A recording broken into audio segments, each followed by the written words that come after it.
Hey, hi, hello, and good afternoon. My name is Amanda, and welcome to Harmony Portal Tarot Live. I hope everyone is having a fine Woo Woo Wednesday.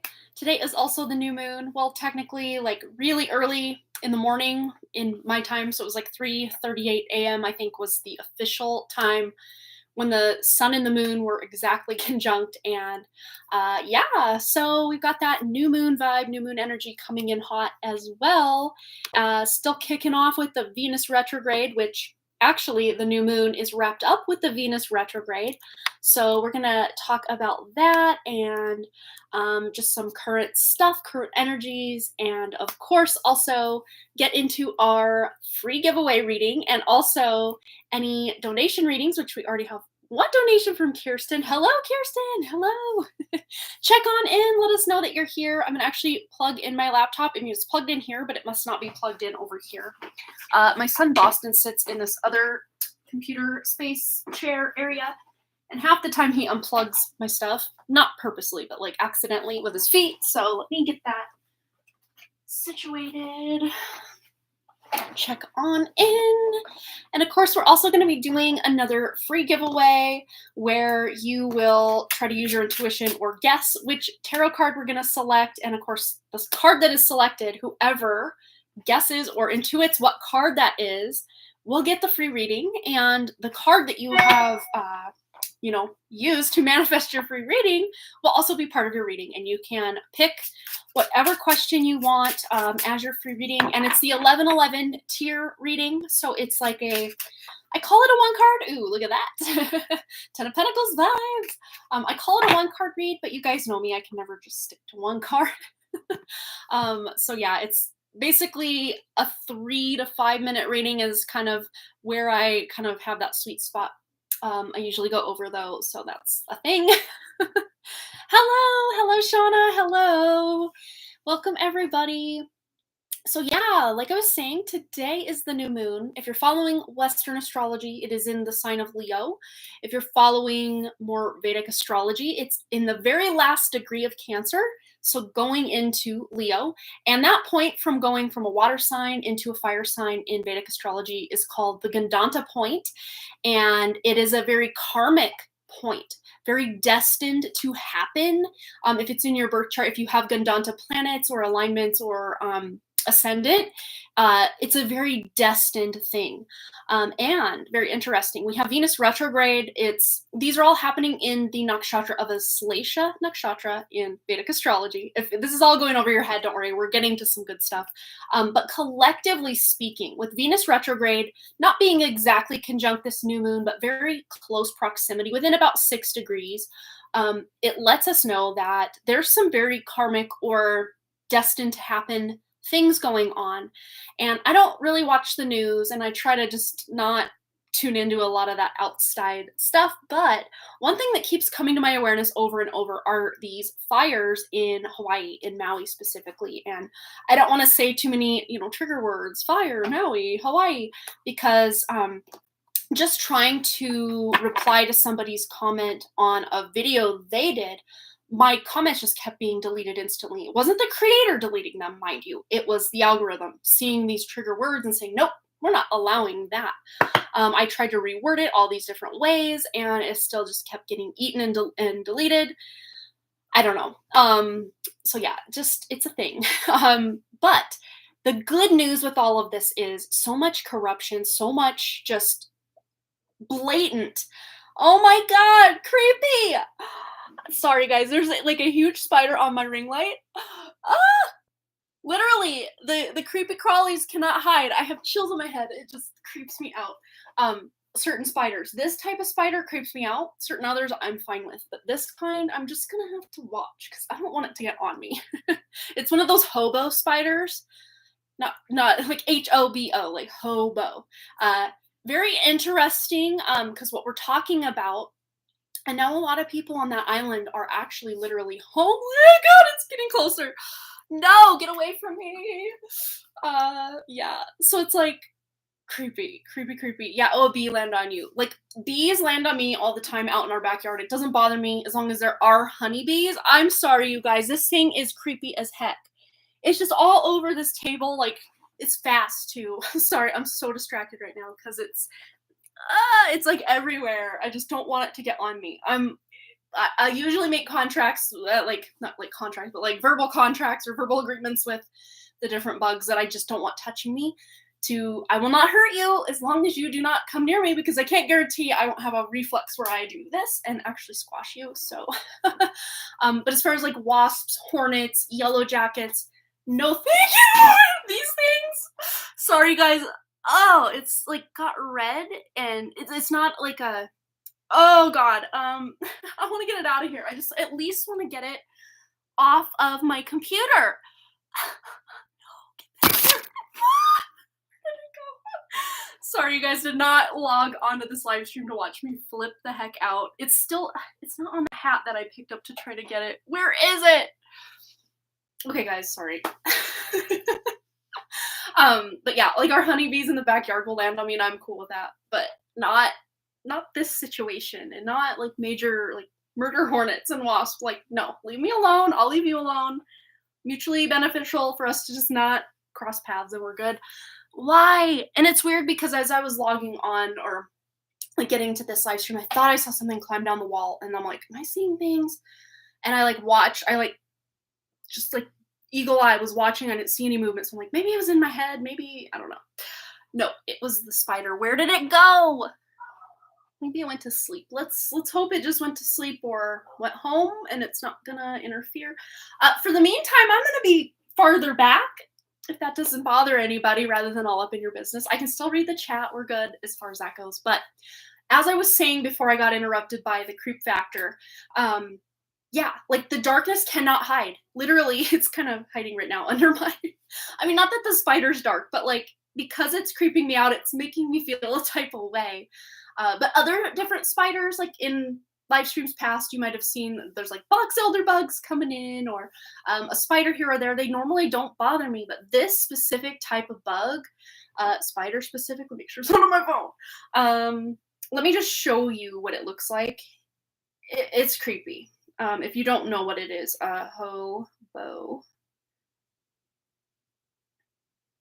Like, ooh, no, I'm good. I'm good. I don't need that energy in my life right this second. But at the same time, spirit animal wise, spiders, hobo spiders specifically, normally they don't like interact with other spiders. They're very solitary. A lot of spiders are that way already, but hobo spiders, it's like very hermit energy.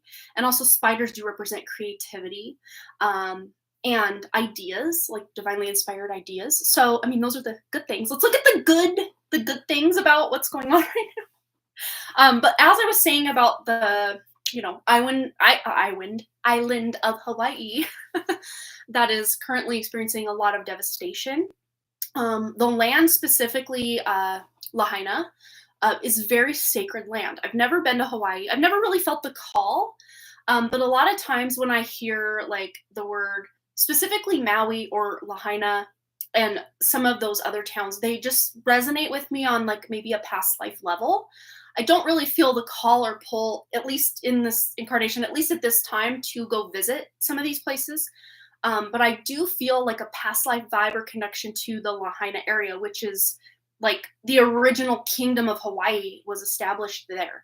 And the fact that there's an attack and, in certain dimensions or realms or whatever frequencies, these fires are maybe created or, not beneficial. I'm still looking for the spider. Not for the highest good of the people. Not that, a lot of times Mother Nature will create her own fires to cleanse or purify, which on certain levels and realms, yes, these fires are purifying the land, but at the same time, there's on certain, timelines, there are agendas at play it's already been discussed to take this land from the people and give it to the state. And then the state, they want to make Maui the first smart like island or smart city, which, people feel a certain type of way about. And it's just getting us even farther removed from the natural and, of course, especially very sacredness of this land.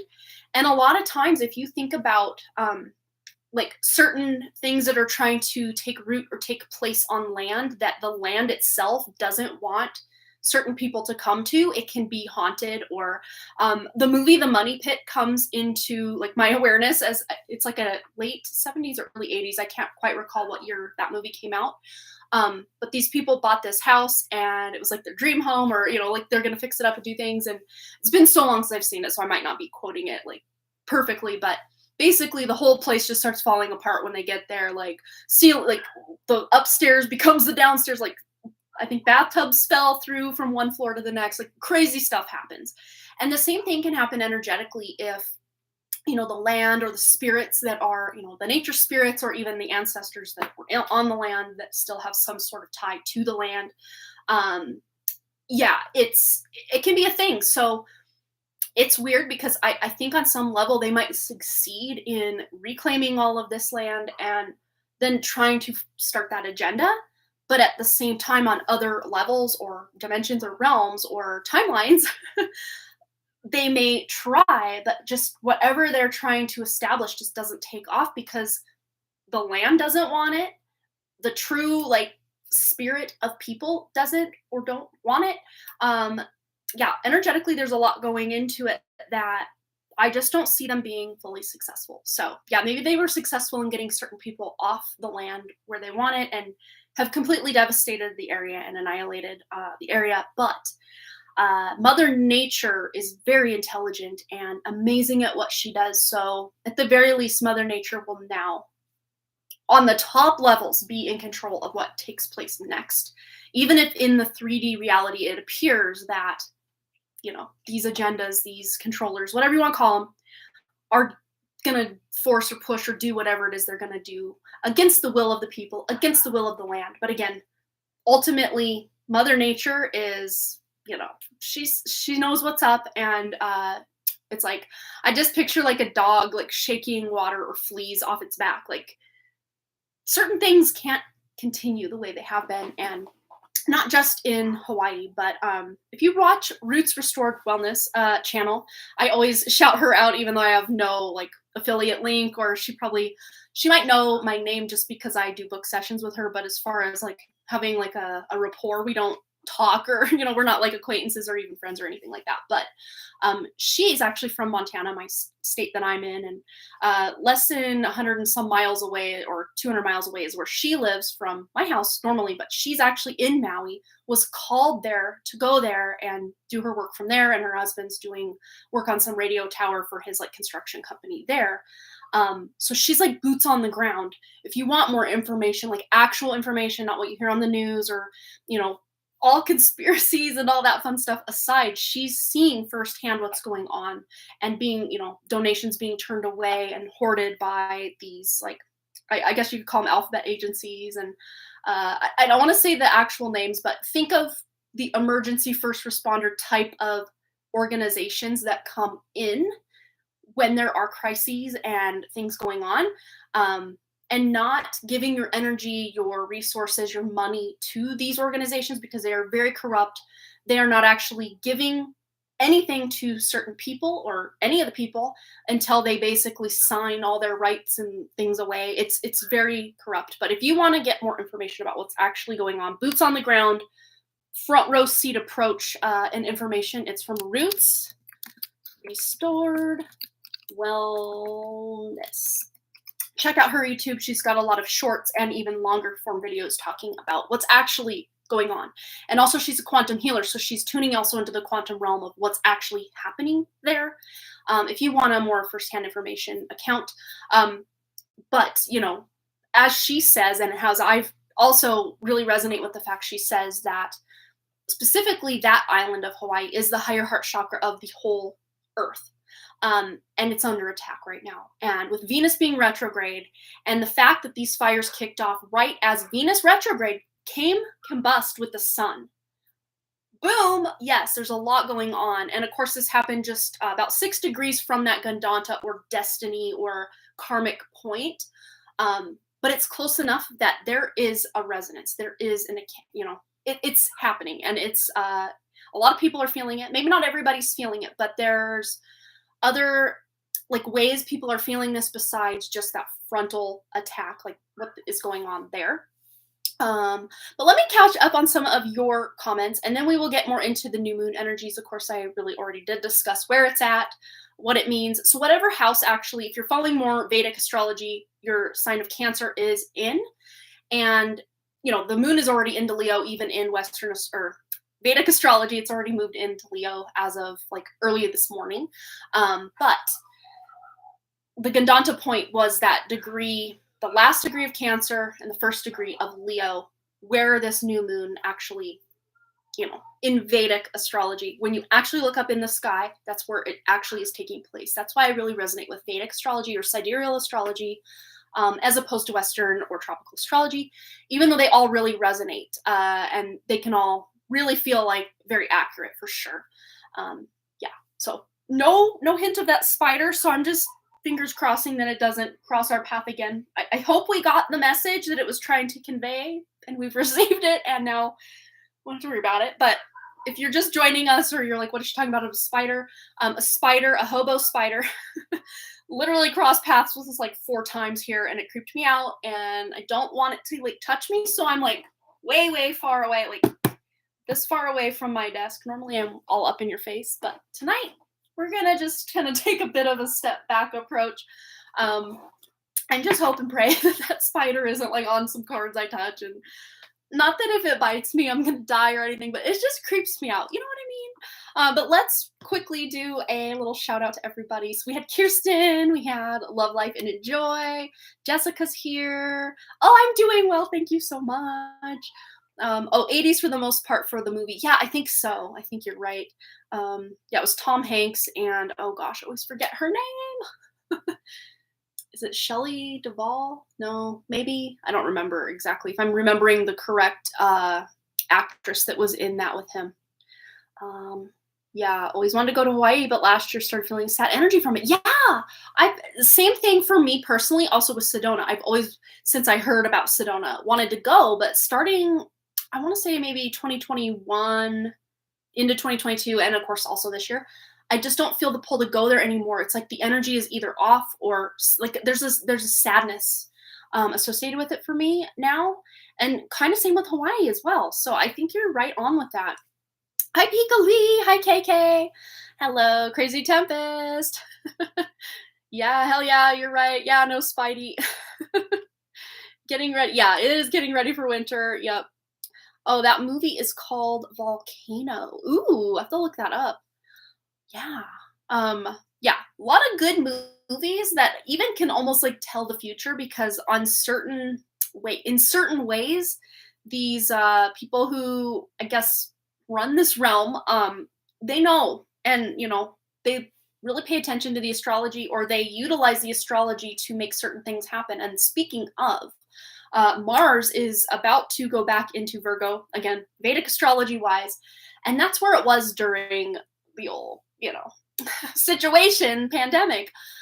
So starting the 18th through, oh man, what time in September? Mid-September sometime. I don't remember exactly the end date.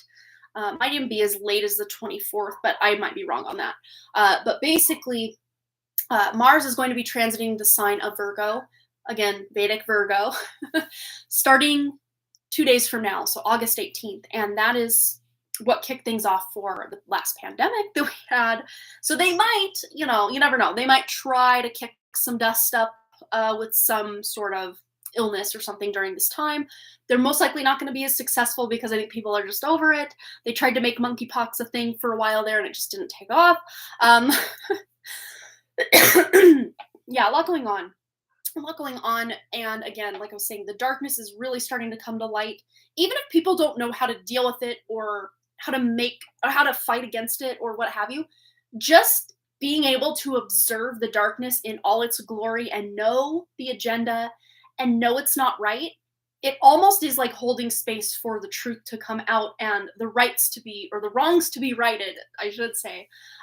Even if we personally aren't there, boots on the ground, making these wrongs righted, just us observing and holding space for truth, once those truths become, illuminated, it really starts to unravel the dastardly and just bad energy that is being directed, and even harvesting and harnessing our personal human creative energy to make certain things pop off or transpire.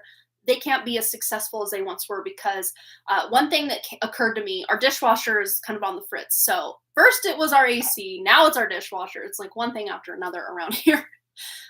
So yeah, our dishwasher's on the fritz. So I spent over an hour today just nickel and diming, finding all the dishes the kids, put here and there around the house, and getting everything washed and put away and everything. And I was doing dishes, and I just got this major download that, like, there really is no such thing as free will on this planet. We all like, oh, they can't invade our free will. They can't. They're obviously invading our free will. And it's like, once we know the truth of something, the more truth, like ultimate truth, not like, oh, it's my truth or it's your truth, but like, I'm talking. So I'm going to cover this up so we don't have all those sun spots going on here. I'm talking like ultimate truth. Once those truths, and we start to, as humans, acquire more information about the actual nature of the reality we're living in, that's when we have more access to free will, because we really can't give our consent to something that we don't know is happening or is a thing. Because none of us would be consenting to being controlled on the deep and manipulative levels that we are currently being, manipulated in. We would just not consent. So the fact that many people are just completely in the dark about a lot of these agendas and the systems in play, and just, we would not intentionally put that as our reality. So the fact that as truth comes to light, it's like we will gain more access over time to our actual free will, and to say yay or nay on certain things that are happening. And it's actually kind of exciting to know that, that darkness is coming to light, and that can only be a good thing. It might look like, the calm before the storm, or things will get better or worse before they get better. Obviously, as people start to come to terms with what's actually going on, what the actual nature of this reality, this realm is, there's going to be major transition between what once was and what will now be going forward. It's going to be a transitional time. Who knows? It might take 5 years, 10 years, 20 years, 100 years, 1,000 years. I don't know. We don't really know how long it's going to take for, the changing of hands of the shift of power and control, taking that from these just small group of controllers, and putting that power back in the hands of the actual people. I don't know how long it's going to take. And probably just depending on what timeline we're on any given day, it might take longer or shorter, or longer or shorter. Yeah. So let's see. Hello, Sandy. Welcome. Agreed on the matter. People need to educate themselves on matters best they can, since some information is private. Yeah. And then there's that whole, especially people when you first awaken, it's like, I don't even know what to believe. Like, even if there is like truth in this, are there still lies? And like, that's where like a lot of the whole new age movement can really bring people in, because there's enough truth in it that it really starts to resonate with people who are newly awakened. But once, they get really entrenched in the new age deception or trap or cage or whatever you want to call it, it's almost too late for a lot of people. But those who really are, up with their spiritual, sharpened discernment, can start to see through the lies, maybe not right away or right at first. But eventually the truth will reveal itself. Yeah. So that's just, holding strong faith in your own spirit that you will tell yourself the truth on deeper levels, even if you don't hear it externally. We have an ad coming, so if you get swept away, my apologies on that. But when we return from the ad, let me know you're here if you can hear me.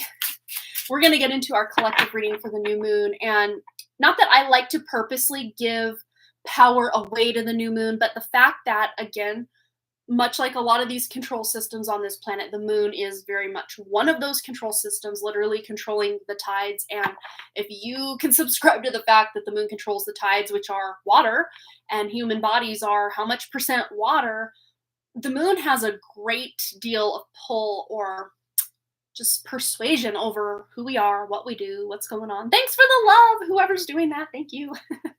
I appreciate that. Not to say that but once we become aware, We can start to bring our power back to ourselves and understand the energies of each cycle of the moon or eclipse or whatever it is that's going on, without just saying, well, I can't do that because the moon's in control and the moon says this, this, and this is going to happen. Well, yeah, we can say, okay, these are the energies that are supporting, this new moon or the full moon or the eclipse or whatever moon cycle or other planetary transit, not just the moon, but other planetary transits. We can feel very much a slave to these different energies and planets, especially if we, in our own birth chart have, negative alignments or, horrible conjunctions or, what we deem as horrible or negative. We can almost feel powerless. But the fact that you are aware and observing that this is happening, that's when you start to get some power back, for yourself over your own spirit, and allow your own true spirit to come in and, take more of the reins from these moon energies or Jupiter energies, Saturn energies. But speaking of all that, let's see what we need to know. Ooh, look at this. Yes, and the true star here is our own true spirit. It's not just literally living our life by the stars like I was just talking about. Looking at Roots Restored Wellness right now. Yeah, Raylene, she's such an amazing earth angel, if you ask me, just awesome lady. And she's done so many healing sessions for me, group, not like personally, like just one-on-one, but I take her group sessions, and I've even taken group sessions for my kids, my husband, my dogs. And it's been so beneficial. I cannot say enough amazing things about her and just what she does here. Yes, I love these cards. These were like a little gift to myself. Like, let's get back on track, Amanda. We're going to do this. But they're so beautiful. And again, this is us knowing that our truest sense of direction comes from our spirit, and allowing, this could even be a time where we're feeling a bit of frustration because we do have Mercury going retrograde coming up in, let's see, about 8 days from now, I think.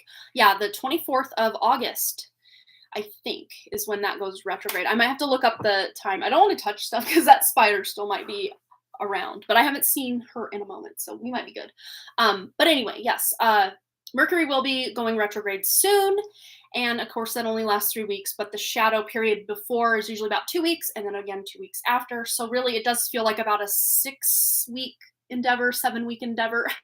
2 weeks before, the 3 weeks of, and then the 2 weeks after. How many is that? 2 plus 4 plus 3 is, I don't know. Wait, 2 plus 2 plus 2 is 4 plus 3. Yeah, 7 weeks. 7 weeks worth of time that feels like Mercury is doing what it's doing. And of course, Mercury is going to be going kind of retrograde in, I want to say it's Leo. For both. It could be in Cancer for Vedic astrology. I'm going to have to look where things are at the time, but very near where this new moon is taking place is where Mercury will be going retrograde. We also have here the King of Wands. So again, this is us being in our own authority, being in our own power. And we have the 9 of Pentacles staring at us from the back of the deck. So this is letting us know that our hard work is paying off. Even if we feel or have felt in the past that I'm putting all my blood, sweat, and tears into this project, this relationship, this lifestyle shift or change, and just nothing is happening. Nothing's really to show for it. Or if I do have something to show for it, it's like pennies on the dollar of the energy I'm putting into this. That is about to change. That is about to shift. And I would say this reading really is taking us even past when Mercury is retrograde and then it goes back direct again. So at least maybe the next 9 weeks is kind of the time frame I'm getting. 7 to 9 weeks, this reading is going to kind of take us for a ride for a little bit. But these are great energies coming in to support us. And it's, of course, our own true spirit coming more fully online for us to utilize and to not feel so controlled or taken for a ride by the energies that are just in play. Again, the more you know, the more you can observe and allow the truth to come out and be that observer. And again, swift moving energy here, but this is also a life purpose card. So there could even be some travel, like a quick trip for somebody here watching. There might be a quick trip that you're planning, or this could even happen during this next 9 weeks. It might be something you're not really planning, but last minute you realize a friend is in town and you have to drive a town over to go meet up, or I don't know, something that feels a little unplanned and last minute. For most of you, it doesn't feel like a bad trip, like, oh no, I have to drive to the hospital 3 towns away. It doesn't really feel like that. It feels more spur of the moment, kind of exciting energy, like, oh yeah, let's do that. We also have the Hierophant and the Two of Cups. Literally, there might be a wedding or a commitment ceremony, and it doesn't just have to be like romantic vibes. This could be you committing to a friendship, a project, maybe even. But this is about signing of contracts, and this is something you're emotionally invested in, whether it's a partner or a friendship, a close kinship with someone, or just something you're very inspired and excited emotionally, more so than mentally and physically. But this is an emotional connection or commitment you're feeling ready to maybe sign a contract. But of course, we do have Mercury retrograde coming up, so be careful of any actual contracts. These could even be verbal contracts you've made with yourself that you're now re-examining or looking at, because we do have Venus being in that retrograde period for a minute. And then we also have Jupiter going retrograde, I want to say August 24th. So like, what, 8 days away? And of course, we're going to dive further into those energies coming up. What else is going retrograde? So Mercury going retrograde soon, Jupiter going retrograde soon, Venus is already retrograde. So that, yeah, there's a lot of just coming back to self, coming back to your spirit, and just really re-examining or refreshing, renewing all the rewords, that we pull out during the retrogrades. But this is good stuff because this is putting us in alignment with our, where we're at currently rather than where we've been in the past. Because if you look around your present moment, your present bedroom, your present, relationships, these are all manifestations of past efforts, actions, decisions that you've made. It's a result of your past decisions. So if you don't like your present moment and what's going on, know that that is an accumulation of your past actions and motivations and decisions and everything we were just talking about. And if you want to change that, now is the time. Literally, the present moment is the only time you have control to make a choice, to take action. We can plan to do something, that's future energy, or we can look back on something we've already done, that's past energy. But the present moment, it's about getting clarity on the present moment, and not just about the present moment, but also where do you plan to go from here? Where do you plan to go from this present moment? Because actually taking stock in, future present moments, and kind of planning or plotting or, getting these things onto your calendar in some way is going to be what moves things forward. Look at this. Yeah. So some of you might even be taking a step back from committing yourself to all these external situations, people, friendships, relationships. Doesn't mean that the relationships have to end. Although for some of you, you might be ending a commitment or a relationship. Could even be a contract you've signed with a job, or something as simple as like canceling your Netflix or your subscription box, or something that you have committed to pay for, either energetically, physically, emotionally, mentally, with your own money. You're ending that contract and focusing more on your own energy, or bringing that money, attention, energy you were putting into that other thing and bringing it back to center. That's what we're going to be focusing on over these next 9 weeks. And of course, it's really kicked off by this Gandanta point, this very karmic point that is taking place and has already been taking place during this new moon, because the new moon was technically over 12 hours ago now, 14, 15, 16 hours ago, was like the peak of the new moon energy. But you might have been feeling a little bit of just kind of struggle with your own emotional state the past, I would say 3 days, 4 days. And also in the next 3 to 4 days, you might still be kind of struggling just kind of within your own mind, your own sense of self-worth, and also with relationships. Venus being retrograde can deal with your relationships, your love relationships most specifically, but also Venus represents women, so your relationship with the different women in your life. And if you yourself are a woman or really have that feminine energy on and popping, it could just be also your energy and your relationship with yourself. And of course, wherever Venus rules in your chart, which would be your Taurus and your Libra sign, and where it's transiting currently in Leo for Western astrology, and also Vedic astrology, it is now, I think it's back into Cancer now for Western, or Vedic astrology, it's in Cancer. It has positions itself back retrograde wise. But I think it's still completely in Leo for my Western lovers out there for astrology. I can't talk. So yeah, wherever your sign of Leo is, that is where the Venus is, retrograde and everything. Let's get a couple of oracle cards. Almost called them tarot cards. Okay. Literally a couple? No.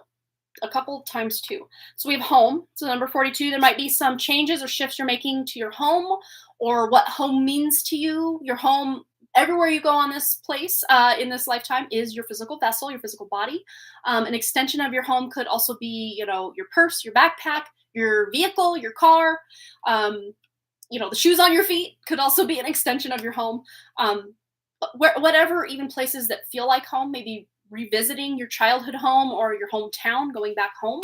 Some of you. We also have broken dreams. So again, analyzing or kind of having that, all the rewords with the retrogrades about the past, broken dreams in a relationship, broken dreams in just things you didn't accomplish yet. It doesn't mean that they have to stay on that back burner. You can revive any dream, or maybe certain dreams that you thought you had, you're just kind of like, I don't really resonate with that anymore. And that's perfectly valid. You can renegotiate or take stock in your dreams at any given time with a voice and repair. So some of you might even be repairing, repairing that relationship. We do have a little old couple here working together on this quilt, just kind of repairing all the tears and holes in that.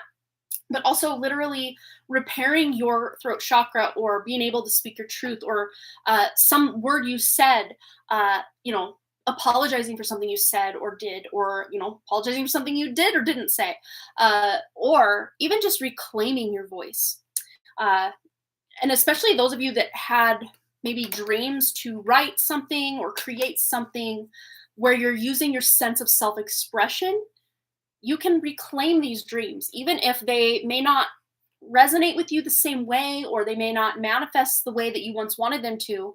You can revive them and use them for something new. All right, I feel like we need a couple more from this deck. However many need to come out from this deck. Anything else we need to know for the new moon, and of course the next 7 to 9 weeks or so? Guess one, perfect moments. And my forefinger or index finger was covering the S. So it said perfect moment. And what were we talking about? The perfect moment to do anything would be the now moment, because that's where our power lies. That's where we can take the action, is in the now moments. Only moment in time that we have the power to do anything, because that's happening right now, right? So we can think, oh, tomorrow I'm going to do X, Y, or Z, or yesterday I should have done X, Y, or Z. The only time we can actually do X, Y, or Z is in the present moment. That's where life is happening. That's where your dreams are becoming reality, is in the present moment. So some of you are even just really almost like romanticizing your life and just realizing what little perfect moments you have throughout your day. Even if they may not feel big and amazing and extreme, they're perfectly aligned to you and what you're here to do.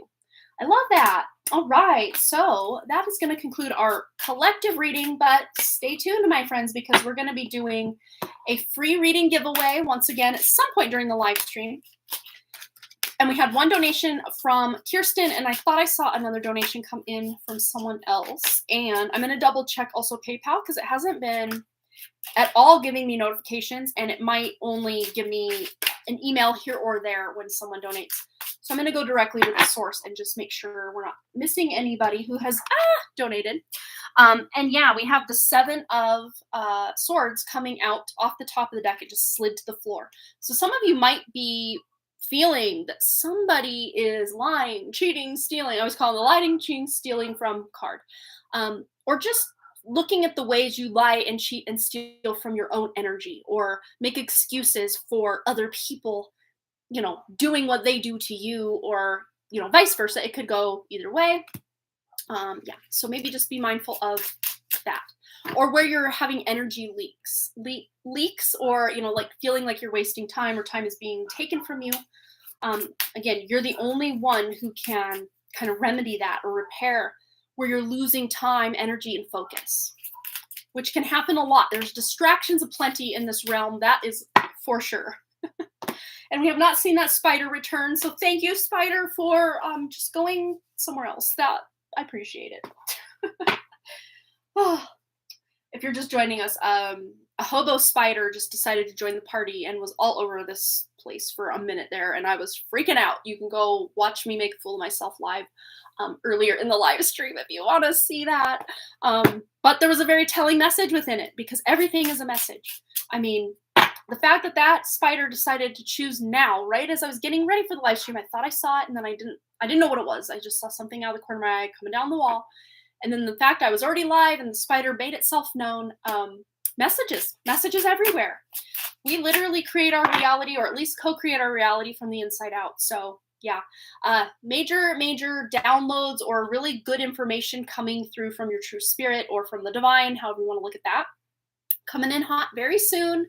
Also could be a reignition of passion in a relationship, with a project, with whatever you have going on. And of course, Wrigley wants to say hi real quick, so let's let him come say hi. And we still got our storage boxes and still going through things here.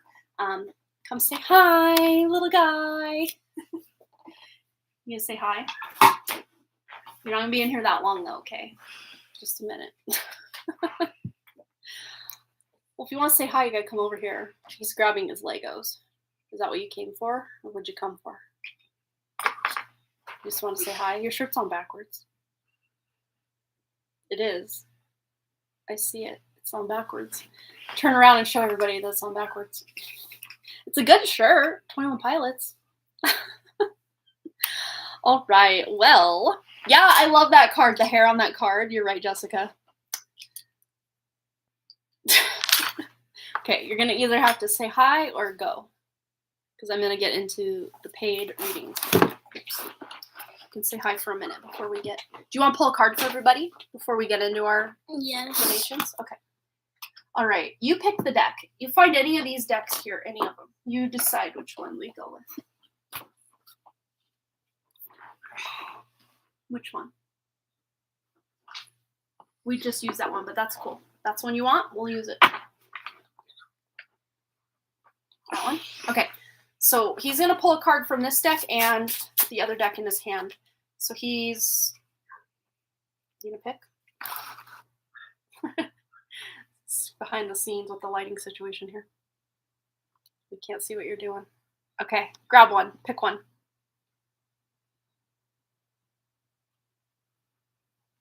Okay.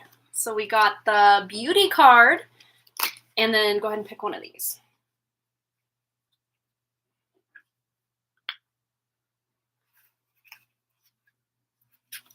And King of Swords. King of Swords. Ooh. So again, with that kind of finding our voice, right? That kind of goes into alignment. We also have beauty. It says, may you perceive nature's artistry afresh. And again, really the only moment we can observe beauty is in that now moment. So, and also beauty in the small moments. Remember the perfect moment card. So this is almost just reiterating some of that, but also being honest with ourselves. That's another download coming through. And then we have enough. May you be exactly as you are. Oh, I love it. Yes. And even if we're not 100% up with who we are currently, maybe we know there's certain, bad habits we need to examine, or ways we could improve our life, but we're just kind of sabotaging ourselves or not showing up completely 100% authentic. Just know that even if we're not where we want to be, we are enough in any given moment. And last card from Wrigley, can you pick all those up for me? Is believe. May the sea deepen your faith. So yeah, believe that your dreams, like those cards we already had, are still achievable. Though they may not be exactly the way you had envisioned, they're going to be better and more in alignment with your true spirit than even you could have imagined eventually and at some point. So we had a spider climbing all up over on everything earlier. Yeah, it was scary. You ready to put those back? Okay, you're gonna have to say bye because I gotta focus on the paid readings. We're gonna start with Kirsten. And if you did not post your question in PayPal, Kirsten, you can go ahead and post it now. And then get this Can I just sit right here? No, because you're kind of distracting. You're very cool, and I love you, and I like hanging out with you, but I want to be in the now moment with my live stream friends. So that's what we're going to do. So you have about 30 seconds to take what you need and to say bye and go. All right, I'm going to double check PayPal. You got 20 seconds remaining. You're just going to sit there and smile at me instead of say bye to everybody? Come say bye.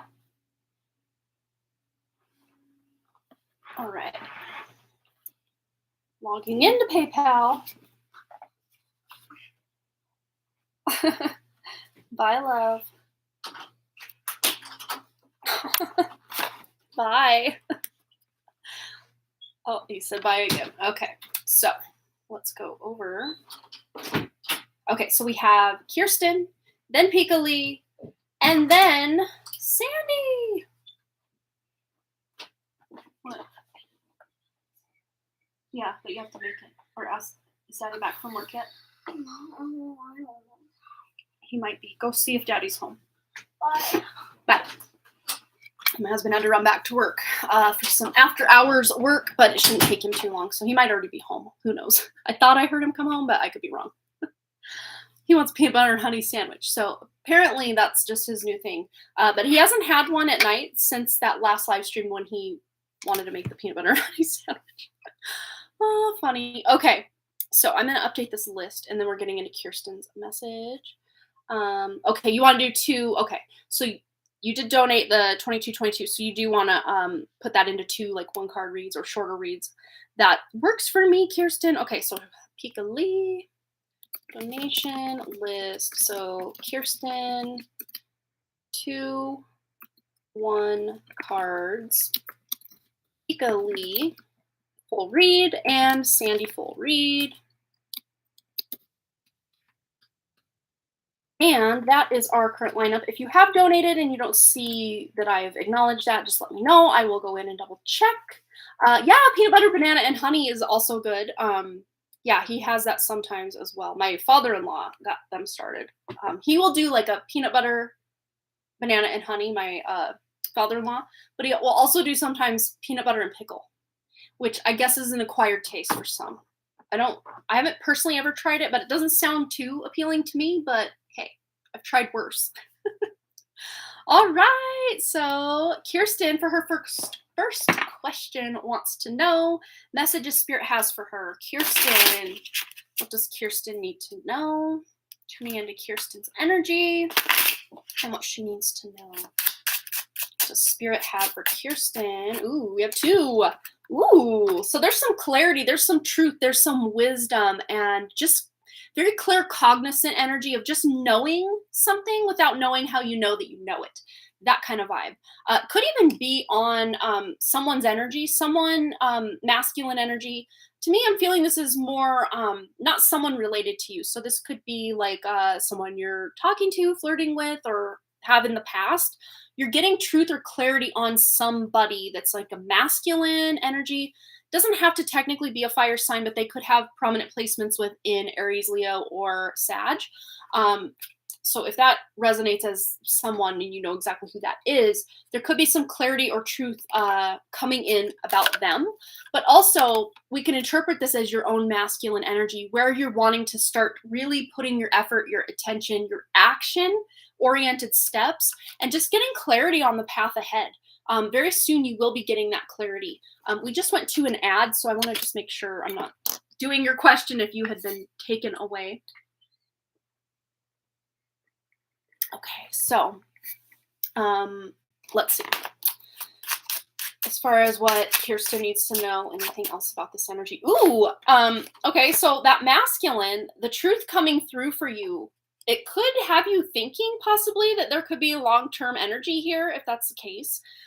We do have the wedding card or the home card, literally like moving in or signing a contract, having a wedding with somebody, or this person might just be making you think these things, or you're just like, starting to almost envision certain things. Even if it's not with that person, it's just getting in the energy of this person, or if this is someone from your past, just the clarity or truth coming in as a result of that past connection, putting into alignment what you want in a future connection. Yeah, it's like you're getting downloads about a future connection as a result of that. Second question. Career reading. You're talking to an ex-reality star from The Biggest Loser. Oh, we flirted a little bit. I don't think he's interested in me, although his mom did decide to follow me, and now he follows me too. Oh, interesting. Yeah, this technically could be his energy, but I really am feeling there is like a past connection to this person. If it's not this person in this life, it could be in a past life. let's see, clarity-wise. But whatever's going on with whoever it is, there's truth and clarity coming in. So any confusion or just kind of undecided or undecisiveness about this person's connection, or if it's a different person, you're getting that clarity very soon. I'm hearing within 2 to 3 weeks. This card also wants to come out strength. So just asking your true spirit for the truth of any situation or clarity on a connection, you'll get that truth. You'll get that clarity. Probably will be coming from like a voice within, almost like in your own thought process, but it also could be signs, symbols, synchronicities you're seeing just out in the material world as well, to give you clarity and truth on a connection. Be it that connection specifically, the ex-reality star or someone else, I guess would remain to be seen. But let's see anything else Kirsten needs to know.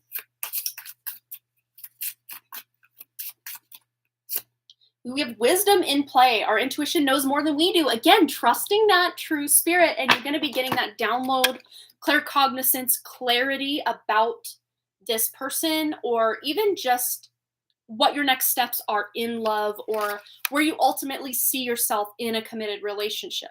Even if it doesn't come in right now during that next 2 to 3 weeks. This is just getting clarity, or almost feeling this sense of like, almost psychicness about what your future connection, like a wedding, a commitment, like later down the road in your future will be like. You might even be having dreams about a wedding or a commitment. Anything else? Okay, this one fell to the floor. Very interesting. This came out in our collective reading. So yeah, perfect moments. You might even be just getting downloads of those little perfect moments in a future connection, but also bringing this back to the present moment, because, perfect moments are really realized and felt in the present more so than, dwelling on the past or, romanticizing the future even. And in touch with your body, she's got like a green juice kind of thing going on there, and just working out in the background and just really doing ultimately what's best for her body. And interesting how The Biggest Loser, that whole show is like focused on, health and weight loss and being healthier, living a healthier lifestyle. Wow. Yeah. So this is just confirming that there might be something here. I mean, maybe it's not quite there. At the very least, though, Kirsten, there's something you're gaining from this connection, or even if you're like two ships passing in the night and it doesn't like become something, again, you're gaining some sort of wisdom or clarity about what you do want in a future connection because of this connection. Whether that is this connection becoming that long term, or it's just kind of acting as fuel or like a catalyst for a future connection to come in, I guess will remain to be seen. But how cool. Yeah, connecting over weight loss. That is just cool. You can't make this stuff up. You just can't. I love it. All right. So we'll get into your next question here very, very soon. Oh, that's not the right deck. Where does this go? Right here. That was like a direct hit with what you got going on. I love it. Yeah. So if you're just kind of confused or unsure of what's going on, just allow it to play out. Or, if you feel like trusting your intuition by pulling back or going further into it, again, trusting your intuition, listening to that inner voice is going to be paramount here, regardless of what happens or what you do in the connection. All right. So, Kirsten's second question, and then we have Pika Lee on deck, and then Sandy as well. So second question is for a career read, because I'm a little lost right now. I discovered I want to be able to study teaching. Oh, awesome. So yeah, you're kind of getting a bit of clarity. It's almost like part of what was going on in that last reading is kind of leaking in. So you're getting some clarity, again, with that King of Wands in that reading, almost like the path of action. You're getting the clarity on your next moves, or even the long-term path. Even if you're unsure of all the moves in between, you're getting this clarity or sense of what you want your future to be. And of course, the best way to get to your future is to be taking those steps in each present moment between now and that future. Clarity! Again. Yes. So it's very interesting how your first question and this question are very linked, very tied together. So the fact that we're now bringing that last reading into this reading, and the fact you got the Four of Wands, that is a new home. So eventually you will be moving into a new home, whether it's a rental or, you're purchasing it outright, I guess will remain to be seen. So by following the career path of doing the teaching, you will be able to, get your own home. But again, it might take some time because, teaching itself isn't usually the most lucrative path, but that's not why most teachers are in it for just the money. They're in it because they're passionate about it and it's where their heart lies. And of course, you can still make that abundance and even have other side jobs to supplement that abundance as well. But let's just see anything else Kirsten needs to know about her career and moving in the path of, where did it go? Your question. Oh, I got to scroll up a bit. For some reason, it doesn't want to. Oh, okay, because the card was there.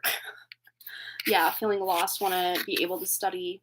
Yeah, okay. So this really is, again, trusting your intuition. Boom, boom, boom. We're just getting all sorts of hits with the intuition and the clarity coming in and being able to trust what you know to be your truest and most divine alignment with your path is, teaching. Whatever that looks like for you specifically, if you're teaching kids or doing the health coaching, that is a form of teaching in and of itself as well. And Shauna donated. Thank you so much. We will get you on the list. Not sure if he was flirting with me. He also lives in Alabama. Yeah. So sometimes that, just knowing someone is at a distance can kind of make things almost like uninhibited as far as you being able to share deeper parts of yourself, but at the same time, it feels so far away because there's that physical distance. I've been wanting to move, so that's interesting. There we go. Looking into substance abuse counseling now since I can't be a teacher. Okay, let's just tune in and just see anything else Kirsten needs to know about teaching. Whatever it is, teaching children, teaching with substance abuse.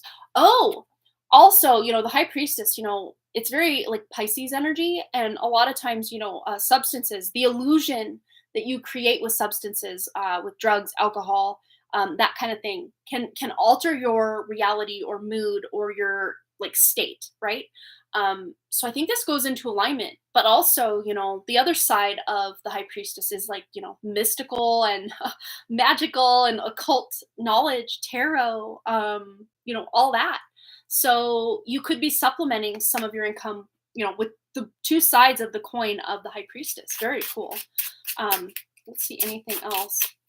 Yeah, and tarot reading. Yeah, there we go. Yeah, so that's just really hitting it for you. I think you're on the right path. I really do. Yeah. It's just about the patience to, get all the credentials and everything you need or to build that client base. It's just going to take some time. And again, kind of circling back to being able to move and do all that. Again, I think it just might take a bit of time. And even really examining where you feel certain lack mentalities or lack of abundance or just wishing that more money was coming in and just finding ways to heal in that regard. And a lot of times when we have an imbalance in the root chakra, that's when we can feel like we're financially depleted or the paycheck just doesn't stretch as far as it should or we want it to. Yeah, Knight of Pentacles. So you got the two biggest patience cards in the deck. The dreaded P word, patience. So again, but whatever it is you're building or working toward, it's going to sustain you long term. Even if at first it's kind of like, eating food that's maybe not as expensive and just having to cut corners or make certain sacrifices with financial stuff or to go without certain luxuries for a while to really establish that long-term, career. You're going to be able to have a long-term career, which will eventually bring in a lot more finances and resources for you. But, of course, when any of us are starting out, unless we have trust fund or something, which most of us don't, right? A lot of people have, those kind of humble beginnings, we should say. And that just might be where you're at for a bit, is just in the humble beginning stage. But again, it won't last forever. Teaching gonna make teaching was gonna make it. So I stayed with my parents for a few more years, and that's not in the cards for me because of my father's abuse. Yeah. And I would say your own mental health, physical health, all of that, emotional health is way more important than almost anything. Just not feeling like you have to be in survival mode when you're home, whether that's your parents' home, your own home with a spouse. You don't want to have to be walking on eggshells or almost like living in survival mode. That's not a place where anyone can thrive. So getting your physical like space and living situation to feel like you're at the very least in a neutral or even more where it really supports you is going to be paramount to being able to plan for that long term whatever it is you're going into. um, but if you're living in a place where you're feeling like you're in survival mode or you're constantly got to be on defense or walking on eggshells, that's just not going to be like a thriving environment for anybody. Yeah, it's going to come to a head if you haven't moved out yet. It will come to a point where you just gotta go. For your own mental health, you're gonna make that decision to leave and go somewhere else. And tower, they're literally falling out of the dwelling. So this is like physical stability, security. Again, feeling left out in the cold because you have almost no choice, but you won't feel that way for long. So whether this is you crashing with a friend or getting a roommate or just being able to support your own apartment or studio or whatever, renting a basement from someone, just to get out and get a nice, living situation. Even if it's not your ideal living situation, it's going to definitely be better than what you're currently in if you're still at your parents'. If you've already moved past that, again, this is just speaking of, past energy going into present where you're really making something big changes in your living situation. Yeah, let's put those back. I'm going to get a couple of oracle cards before we close out. Just anything about Kirsten's career. Anything else at all? Kirsten's career. Yeah, but there's definite clarity coming into your career. Yeah, you're taking a leap of faith. Yeah, and again, I should have not have put those back because the Tower card had that lightning striking it. We got lightning again, but she's not looking like she's put out or left out in the cold. She's thriving. She's taking a leap of faith. She's trusting herself. The number here also is that 18? 12. 12. So creative solutions, 1 + 2 is 3. Creativity, creative solutions, working together, maybe collaborating. 3 is a very collaborative number. So if you have to do some roommates or something like that, yeah, teaching was gonna make it. Oh, I already read that part. Yeah, I've been needing to take a leap of faith with my business. Yeah, and just trusting that your intuition knows how to support you. And even if, again, it might feel like kind of scraping by from time to time, eventually putting that faith into your own abilities, your business, your future will help you gain that traction with bringing in that abundance for sure. All right, Kirsten, thanks again for your donation. I hope that helped you. All right, Pika Lee is next, and then just Sandy is on deck.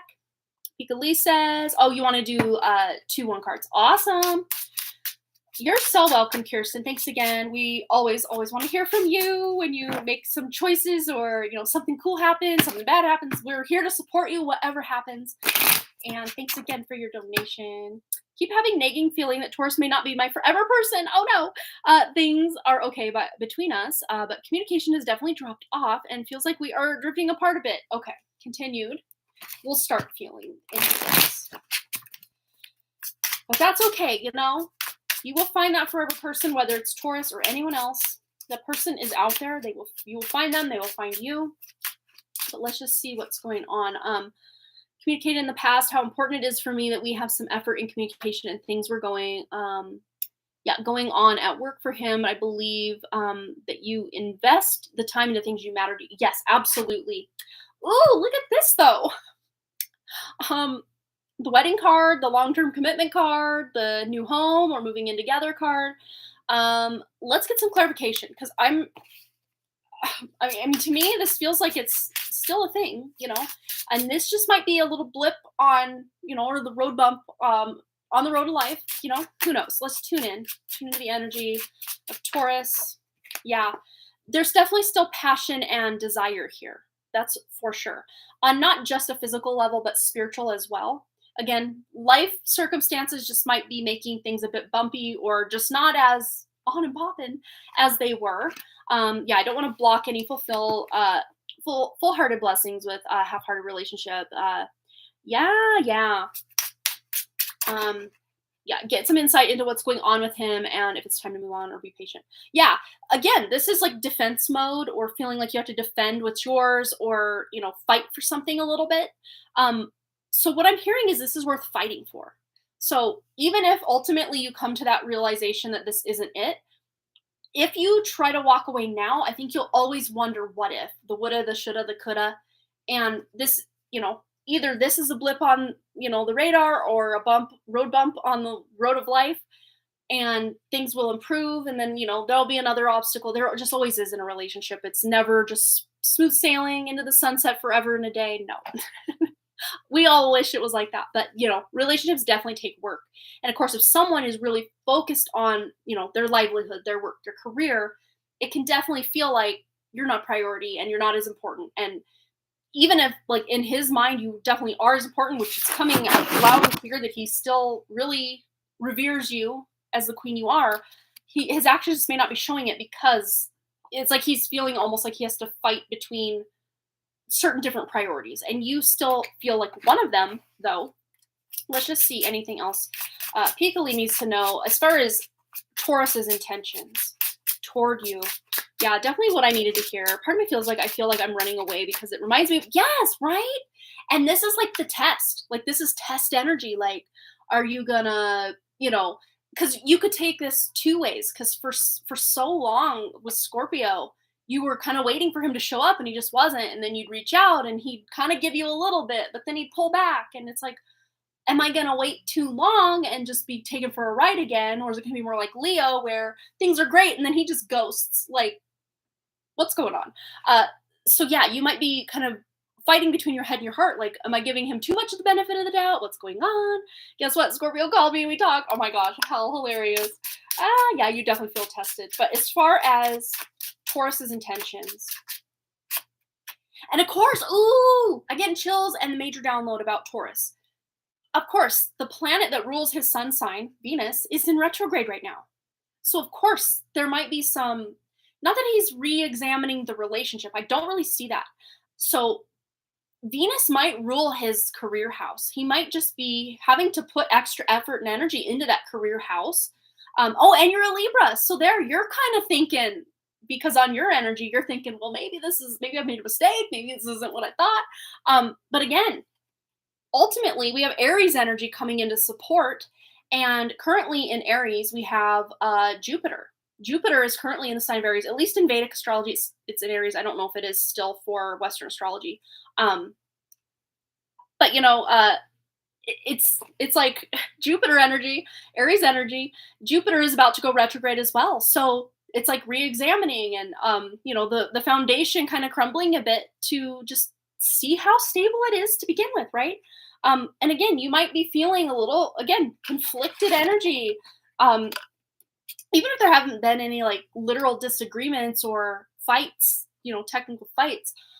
Again, this just feels like more energetic of, am I investing in the right thing? Am I not? But the Emperor coming out, to me, this still feels like he's definitely got energy invested into this relationship. He's definitely got, what's the word I'm looking for? Like, he's got skin in the game. Like, he's definitely seeing this as a long-term commitment. And this is also a card of success, of feeling your own power. So again, he might be questioning his own power, his own authority at work, or wherever Venus is currently transiting. So whatever house of Leo is for him, whatever house of Taurus is for him, whatever house of Libra is for him, he just might be struggling a bit and feeling a loss of power or, sense of control in these areas. But I just saw the Seven of Pentacles, which is patience. Patience is a virtue in these retrogrades.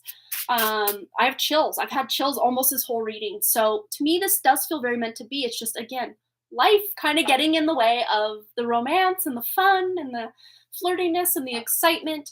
But it's bound to happen in every and any relationship at some point, because, there's the ebbs and flows in every relationship. Yeah, that's exactly it. It makes so much sense. Work has him in a bind for sure. Yeah, I can totally feel that. Let's just get one more as far as, anything you need to know about this commitment, this relationship, especially during these retrograde energies.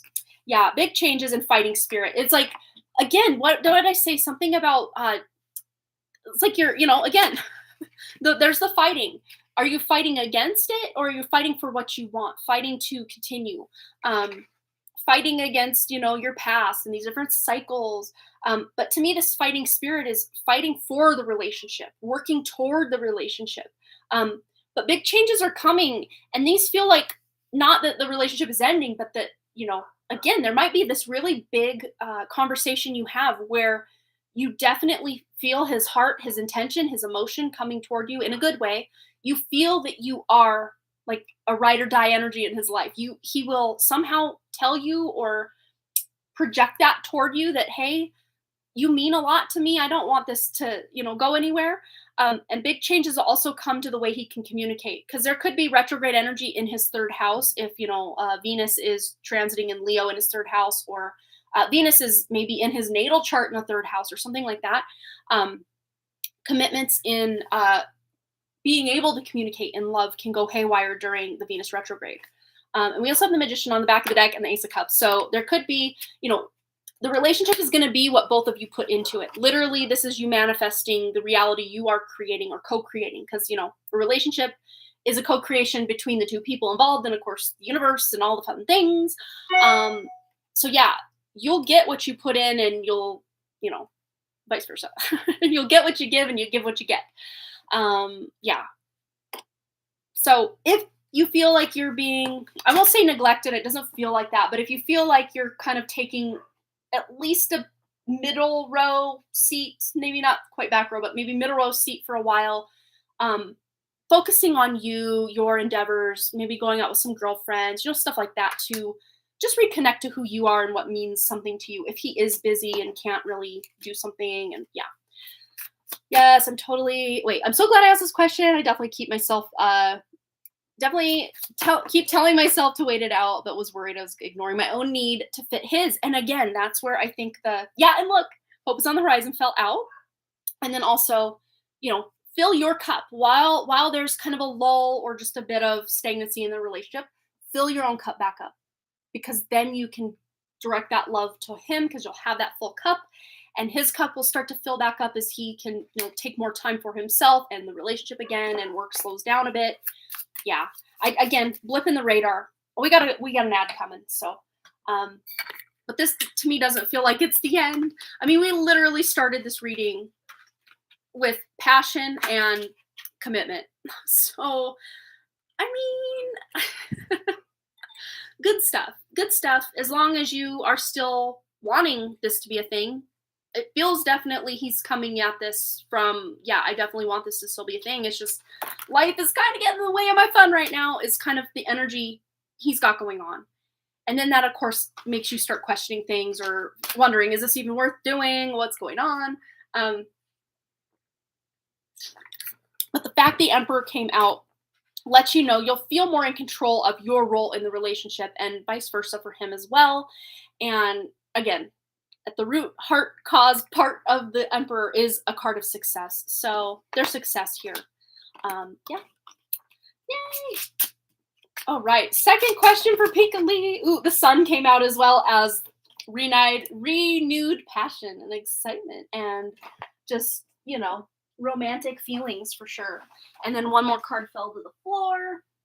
Yeah, again, here's your anxiety of the situation, feeling like, is the passion dying out? Am I not a priority? Again, a lot of that Swords energy is just mental and us getting in our heads about things. It's not the true nature of what's actually happening or how he actually feels. He's also on visa, so I was worried about that too. Oh yeah, that can, be that like thing in the back of your mind, like, yeah, is it, the visa thing? That can be worrisome, if the visa is revoked or something. Yeah. But I don't see anything as far as like on the at least near horizon as trouble, like long-term trouble. Of course, this feels like trouble right now just because what's going on. But again, a lot of it is energetic, obviously, and then just mental, like getting in our heads about, oh, am I not enough? Or, oh, am I just allowing these old cycles to play out in this relationship now and I haven't learned anything? No. You've learned so much from a lot of those past connections. And in fact, I'm glad in some regard, just me personally, like, I'm so proud of you that you are questioning this and you're not just accepting it at face value, that, you're definitely self-aware of what's going on and how you feel. And the relationship itself. Yeah. So just trust your intuition. If there's red flags that start popping up, trust yourself. Trust that, again, like you said, if this takes, 6 months for him to at all put you back in the front seat, then you'll know, something's off. But at the very least right now, he's still very much wanting this to be a thing, a long-term thing at that. So, yeah. All right. Go ahead and post your second question and we'll get right into it for you. Yes, thank goodness for that, right? All right. So I'm going to double check PayPal as well. Yes, we were going to add Shauna to the list. And if anyone else has donated, I didn't check PayPal. I just checked my email.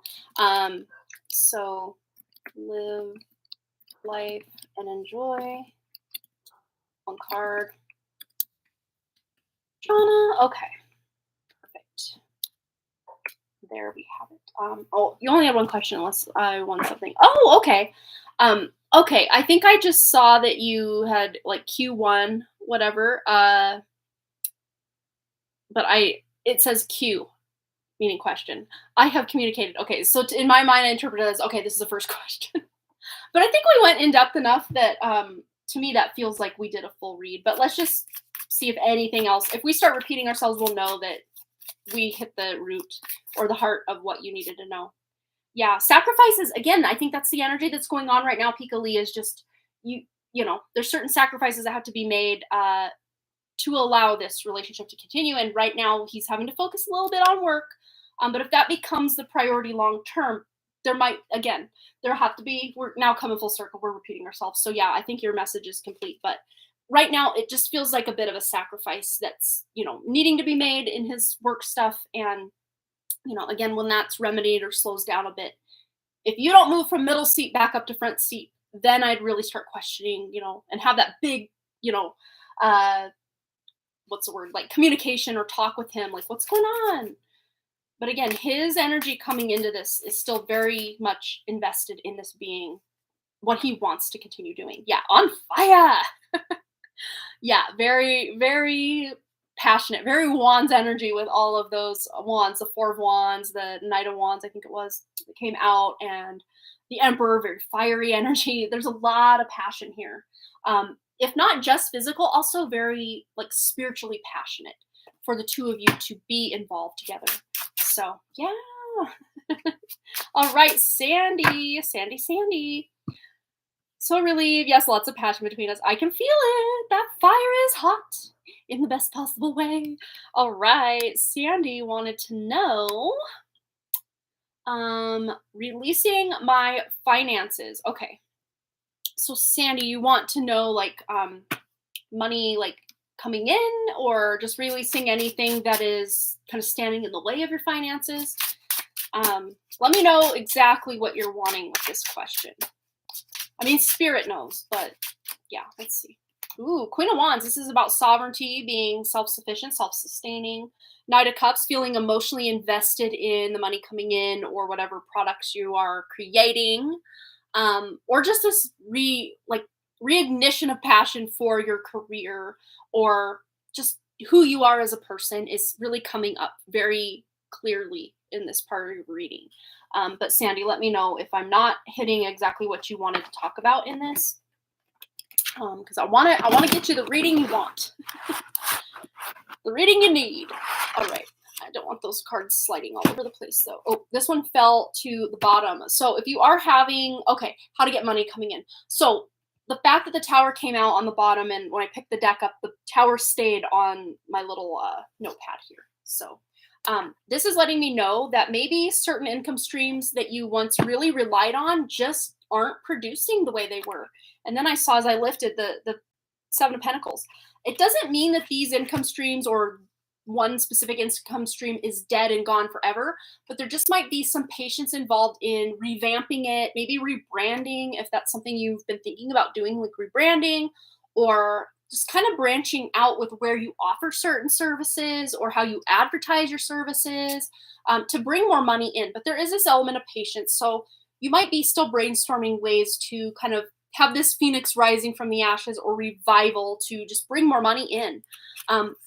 But you are very good at finding ways or being frugal or just finding a way to stretch a dollar is kind of how I see.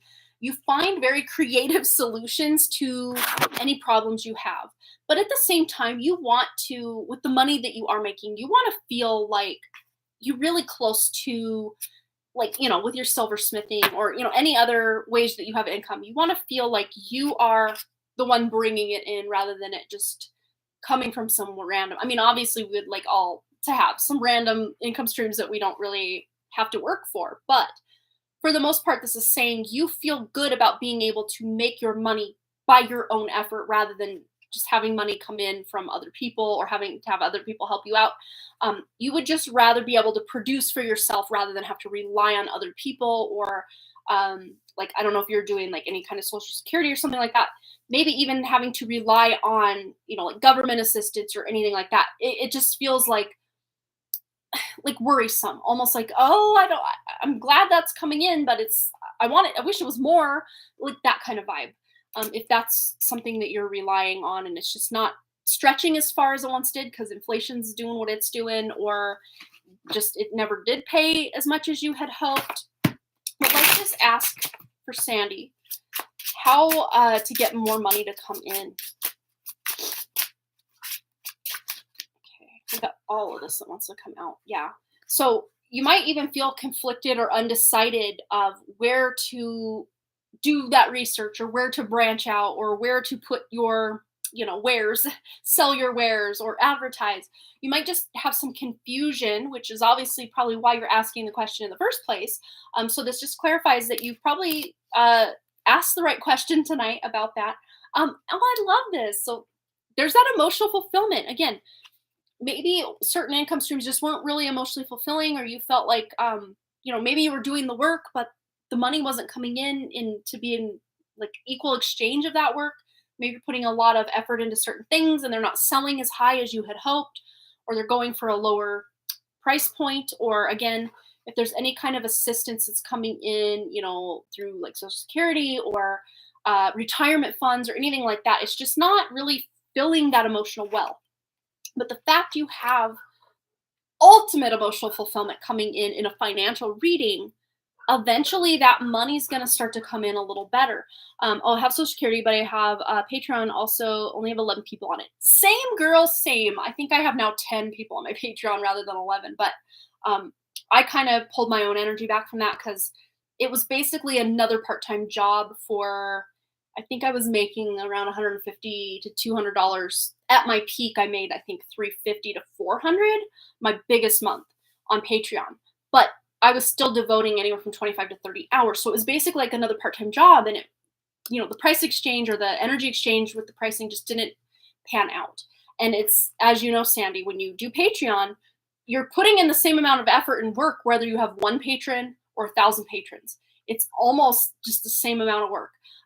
So this might be you advertising or getting the word out or offering, again, with that emotional fulfillment, giving your patrons, whether, I don't see you having to mail out, a crystal every month or anything like that. That's a little extreme and overkill for what you want. But maybe even offering on your Patreon, you have a tier where you are maybe just once a month, you have a live stream where maybe you're not just, because I know you do a lot of live streams where you create things and make things and, maybe get their input. That would be fun. But maybe even where you're teaching them.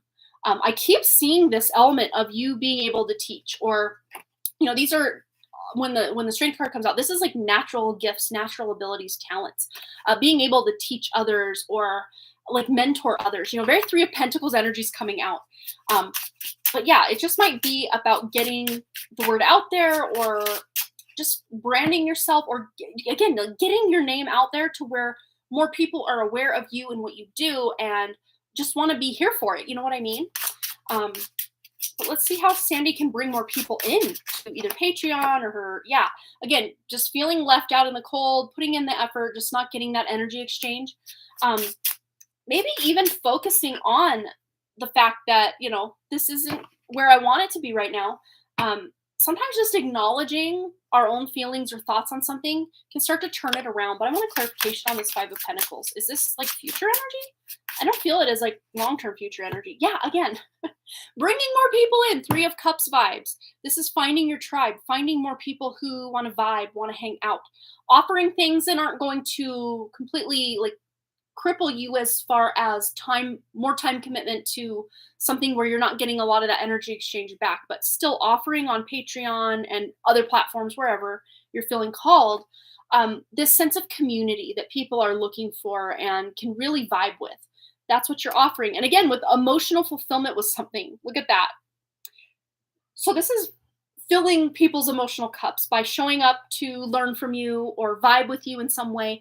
People are getting that like camaraderie or feeling that emotional connection where maybe they're not feeling that in their day-to-day life. And I'm also hearing like maybe not even just only focusing on just, what you do on YouTube, but maybe you are just having like, I don't know, calling it like a support group or an accountability group or just a fun, hangout group. Because there are, like as an example, and of course you can kind of brainstorm, Sandy, and figure out what this could be for you. But I'm like following this author lady on YouTube, and she's writing a book, or a couple books. I think she's doing a series. So she's writing, but then once in a while she'll do like a movie night where, she'll let her audience decide, are we going to watch a horror movie, a rom-com, or like an action thriller or whatever. So she'll let the audience decide what kind of movie they will watch. And then she'll offer, once they vote on, okay, well, we want a rom-com. Okay, so are we going to watch rom-coms? I can't think of any. The Breakup, that's a rom-com. Knocked Up, it's kind of a rom-com in a way. Or, insert third here. Failure to Launch. There's another one. So there's 3 rom-coms. So she'd let them vote on the rom-com, and then they'd have a movie night where they all, get together and watch the movie. I mean, it doesn't have to be that for you, but a way where you can connect deeper with your audience that may not be just what you do as like the day job, but maybe like something I have thought about doing that has nothing to do with readings would be like a karaoke night. I mean, how fun would that be? Of course, the people who don't like to sing could still come hang out and listen to the other people sing, right? And get over your nerves if you are nervous, just stepping up and finding that courage. It could be something like that. Or, I don't know, finding a different topic that you're all interested in. Or if you just want to double down on the content you already have, offering them something they can't just get on your regular YouTube channel, or just finding ways of just finding community. But I want to see anything else Sandy needs to know. Is it these 2? Well, yeah, again, using your intuition or digging deep to figure out what it is that you can offer. The energy exchange of people pay you, you offer something. It's a win-win situation. You're getting paid for what you do, and you're actually also having fun. And the people that are showing up, they feel the value in what it is that you're offering. This might be a whole new avenue. This is a new idea, a fresh idea, a divinely inspired idea that you can take to the bank. That's what I'm hearing. Take it to the bank. And I'm just seeing pentacle signs. So it's like, if the next card has pentacles on it, it's going to be funny. Yeah, we got wands. So whatever this is like a divinely inspired idea. Pentacles, meaning money, that you're getting very quickly. This is quick moving energy, but it's also purpose energy. So you're having this sense of purpose or passion for what it is you're doing, or income streams that you're creating, whether it's through Patreon or YouTube or some other completely different social media or facet where you are sharing your talents, sharing your abilities, maybe helping others learn things, just creating a sense of community as well. So do some brainstorming, Sandy, because you're going to get some pretty good ideas that you can then kind of implement. And Spirit's not going to, I don't think, come right out and say it. Because, yeah, let's just see. Any other ideas for Sandy? Come right out and say it. Judgment. 2 very spiritual cards. So there might be some sort of spiritual basis behind, and again, the sense of purpose, spiritual purpose, life purpose energy with these 3 cards here.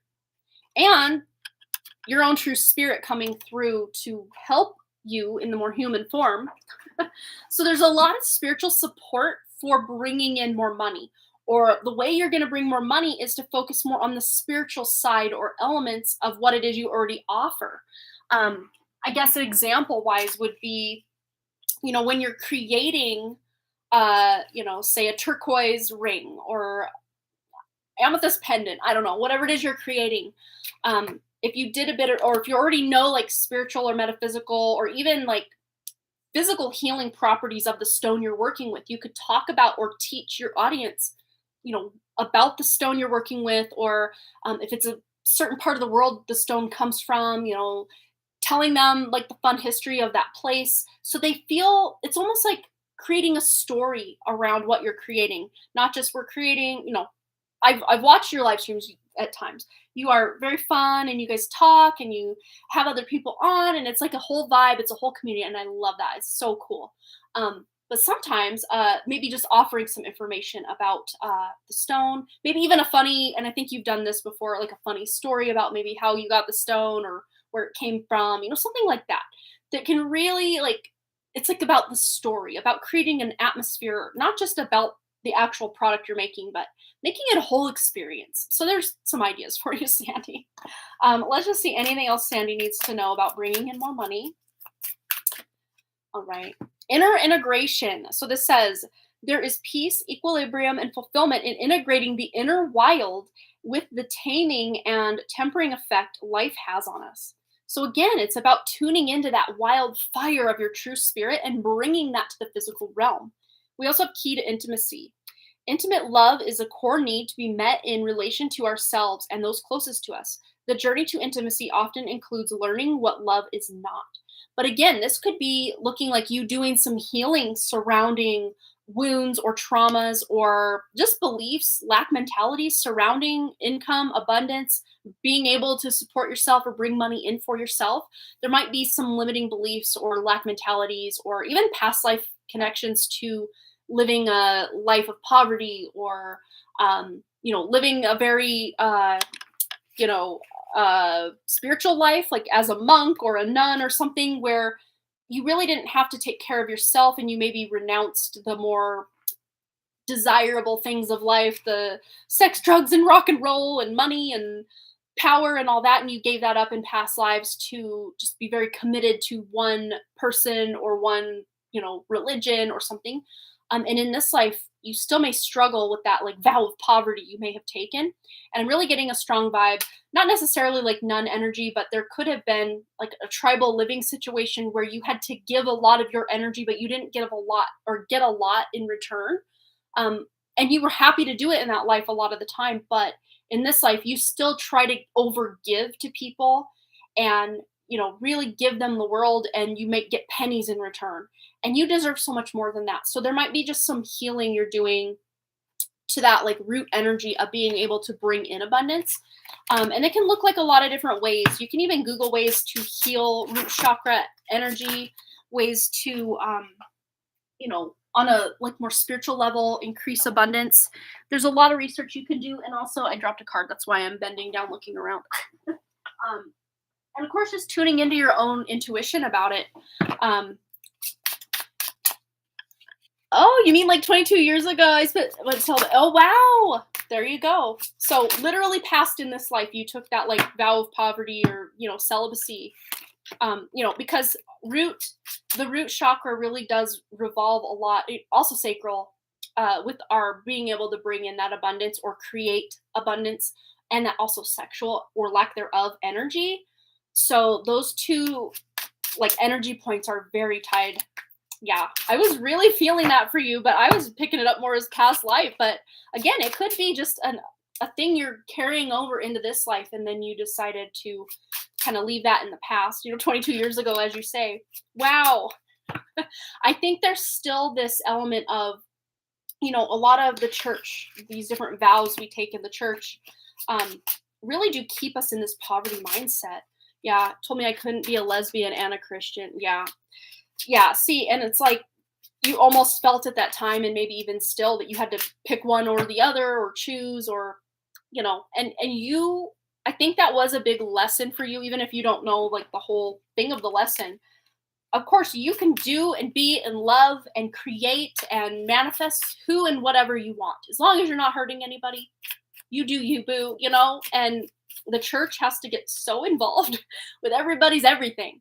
Even like straight people, they're all up, not every church, but a lot of churches are all up in the ways you can, you know, commit to your husband or wife, or it's just almost sick, the level of control that some religions have over, you know, and a lot of them are very subconscious or very just, it's just a given. It's just the system in place. And yeah, Sandy, you are amazing and we love you, and you can be anything you want and also be a lesbian, and we will love you forever. Yeah, that's just like back then, even as long as maybe even 5-10 years ago, that was still a big thing. You know, pray the gay away and all that. A good friend of mine actually came out as gay way later because he was terrified. He was very religious, Catholic specifically, and was just terrified that the whole, you know, religion would renounce him. And then in the meantime with that, it's almost like before he got renounced by the church, he just renounced the church himself and said, I'm not playing by these archaic rules. Heck no. And he just took his power back, you know? And I think you've done much the same. But again, there might be some healing with those just maybe subconscious beliefs or programs that were just there, again, from past life. I feel like these stemmed from past life or multiple past lives. And then again, in this life, it all came like to a head where two things were, you know, the church was saying, well, you can't have one without the other, or you have to let go of one or the other. You can be whatever you want, Sandy. Yes. But yeah, I would just tune in to doing some healing in whatever area feels appropriate for any kind of stagnancy put on your, you know, being able to create abundance, your sexuality, all of that. It's all very interconnected in a physical way and also in an energetic way. It's very interconnected. Hey, Jamie. Oh, Jamie, remember, my dear, you also have the free reading coming in from last Friday. Remember, you won. You won. So we can do, yeah, you donated for a 1 card, but we can either do 2 1-card reads for you, or we could roll this up into a full longer reading. Let me know what you want to do, Jamie. Let me know what you want to do. You're so welcome, Sandy. Thanks again. You might have to rewatch that because I'm like, I hope I gave her enough information. But yeah, a lot of it is very intuitive and just brainstorming and even asking your true spirit, literally asking your true spirit, tuning into that most divine part of you that is not in any way connected to any religion or church. Ask that part of you ways you can improve those finances, and you're going to get answers like you wouldn't believe. You're going to see them in your like dreams. You're going to see them in your mind's eye, in your thoughts. You're going to hear like snippets of conversation out in the world of people talking about things that have maybe nothing to do with what you're doing, but it just sparks something for you. Yeah. Oh, save it for next time again. Okay, that sounds good. All right, so we have Shauna next. Oh, you have a yes, no question. Well, if you do have to go, let me know, Jamie. And if you put the question here in chat, I can always timestamp that for you. Yeah, and then we'll save that free reading for Friday, so you can have 2 readings this week. Fun. All right. Okay, so yes, we definitely wish you the best of luck, Sandy. Hopefully you get some really cool ideas coming in that you can really bring some abundance in for yourself, because you deserve it. So Shauna would like to know, will my marriage heal? Is my husband still in love with me? What does my abundant life with blessings have in store? Oh my gosh. Ooh, we have clarity. We have a yes. We have yes already. Like, I'm trying to split the deck and then there's longevity, legacy energy. Remind me, Shauna, if you want to divulge information. Do you have children with your husband? Because legacy is like multi-generational energy. You don't have to for this energy to still be here, because there just might be financial stuff or stuff with different families coming together, like in-laws and stuff like that, if there is no children in the connection. But let's see. Let me double check something. I think it was a 1-card read, but I want to double check. Email. Yes, one card. Okay. I just want to know. Oh, you would love to have one. Oh.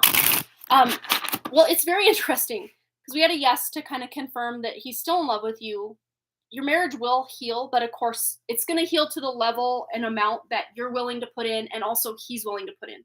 If you're wanting to heal the marriage and he's just wanting none of it, of course, that's going to be difficult.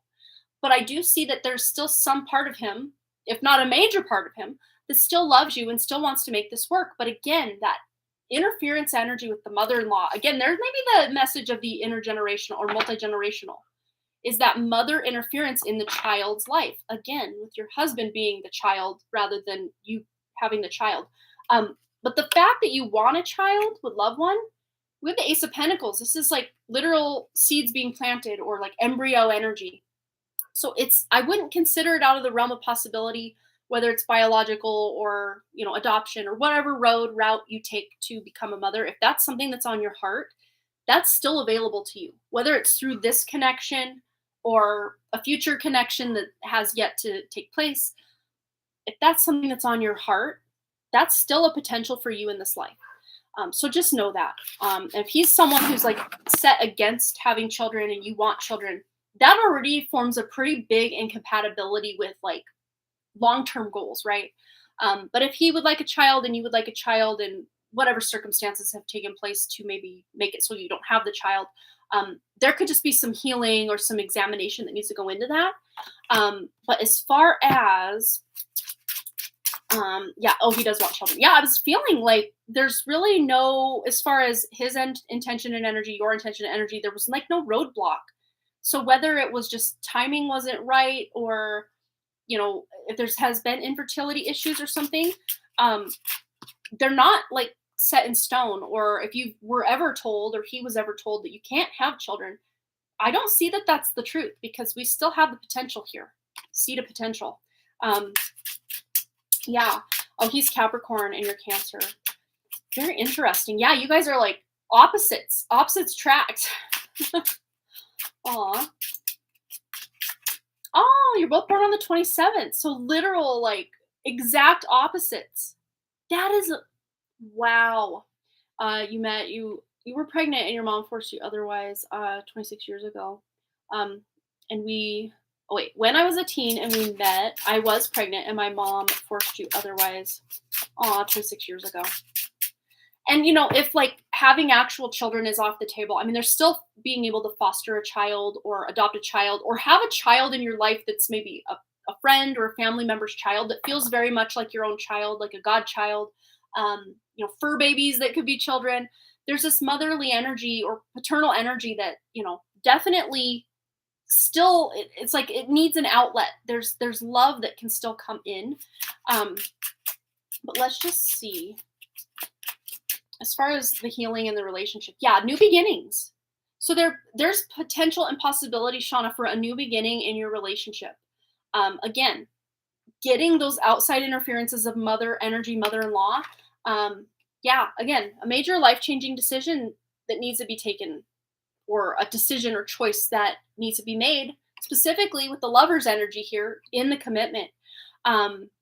Becoming a midwife. Wow. Yeah, that could definitely be something if you want it. It's never too late. We're never too old to be what we want to become when we grow up, right? It's never too late to become what we want to be when we grow up. I'm 41 and I'm still like, do I want to do this? Do I want to do that? Can I do that someday? Like, I'm just allowing myself to be like a leaf in the wind with my, career and just whatever I want to try out or do. But there's definitely a decision being made in the commitment and a new beginning. Full energy. Let's just see what other things with questions that you had so we can address all of it. He's definitely still got energy invested in you. Queen of Wands. Yes, he still definitely thinks about you and sees you as like, it's like his dream girl.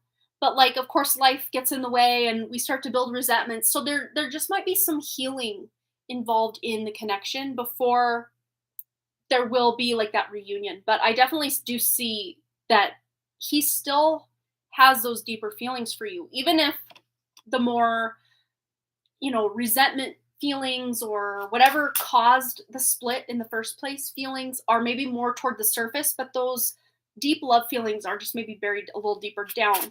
And again, with the outside interference of other people's voice in his ear about what he should do in this commitment, might just be taking the front seat right now. Yeah, so let's see. And does my abundant life with, and what does my abundant life with the blessings have in store in other areas of my life? There's a lot of potential here because we had a lot of cards fall. There's victory, especially over feeling left out, not having enough abundance, or again, with, the stuff going on in your marriage, you can feel very left out or forgotten. Over a lot of burdens going on, a lot of anxiety and stress, maybe even about what's going on. But you will get some ideas on how to move forward, either in the relationship or just on your own until you can have that relationship, conversation.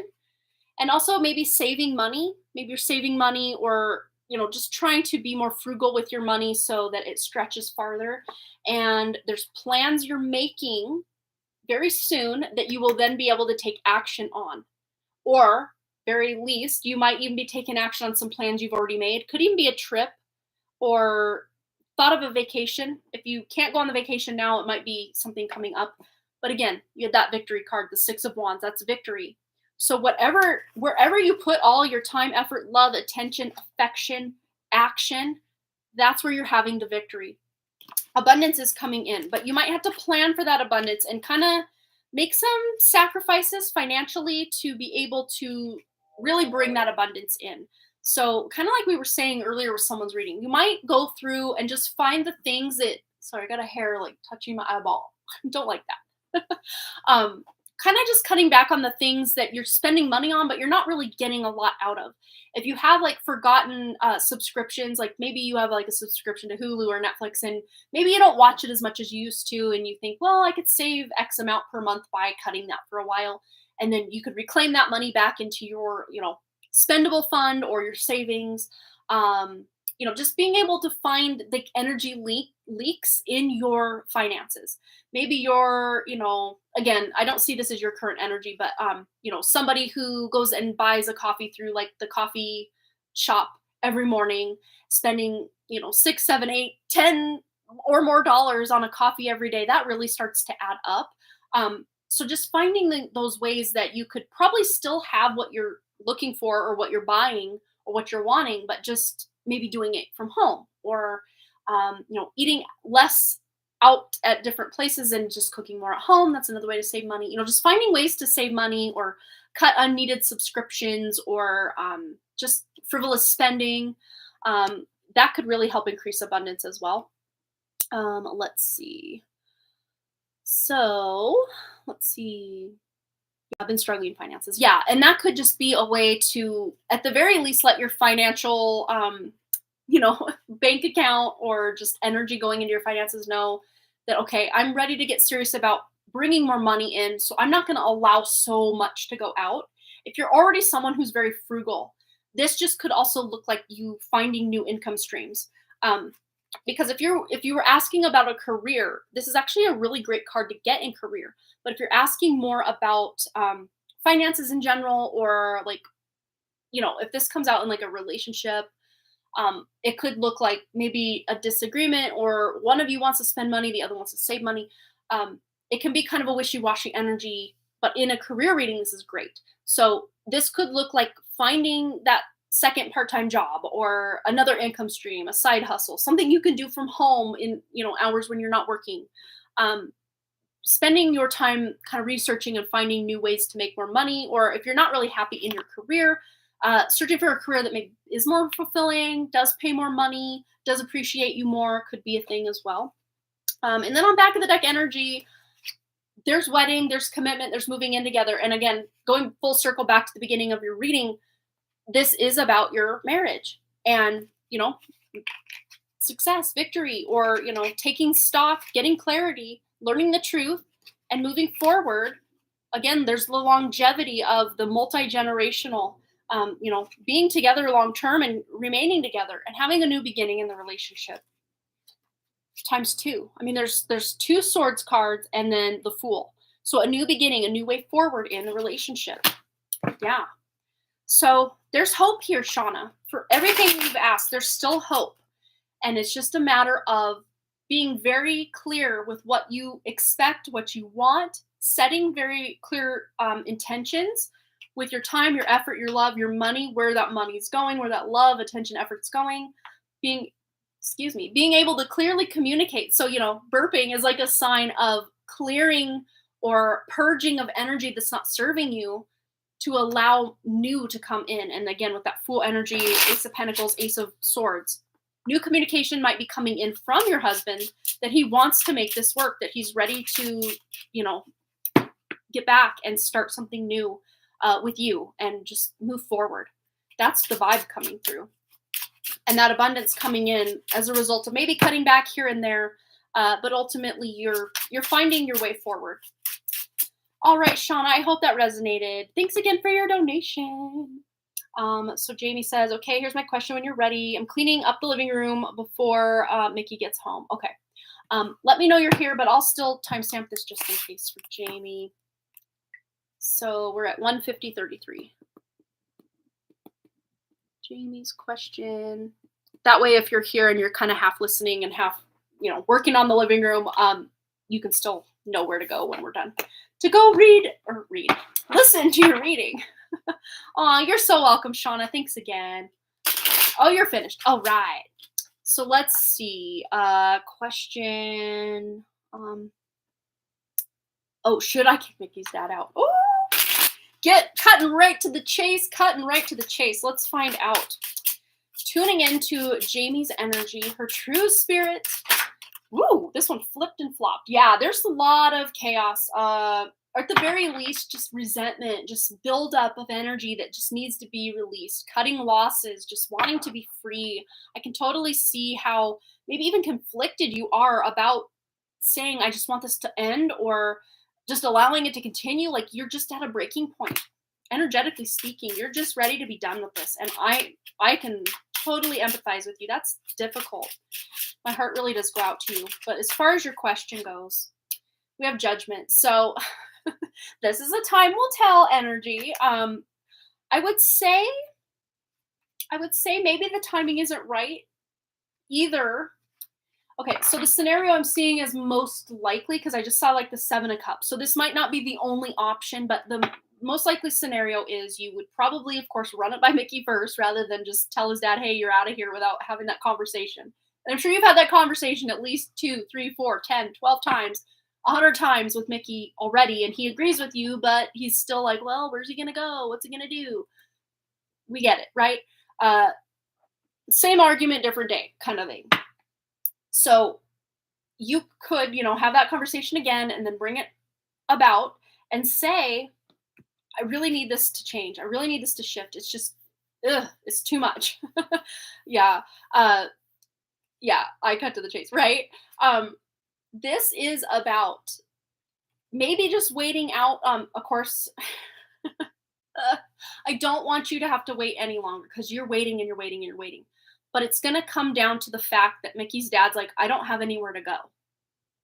And he really, I think option wise and pricing of, different rentals and stuff wise, it's probably true.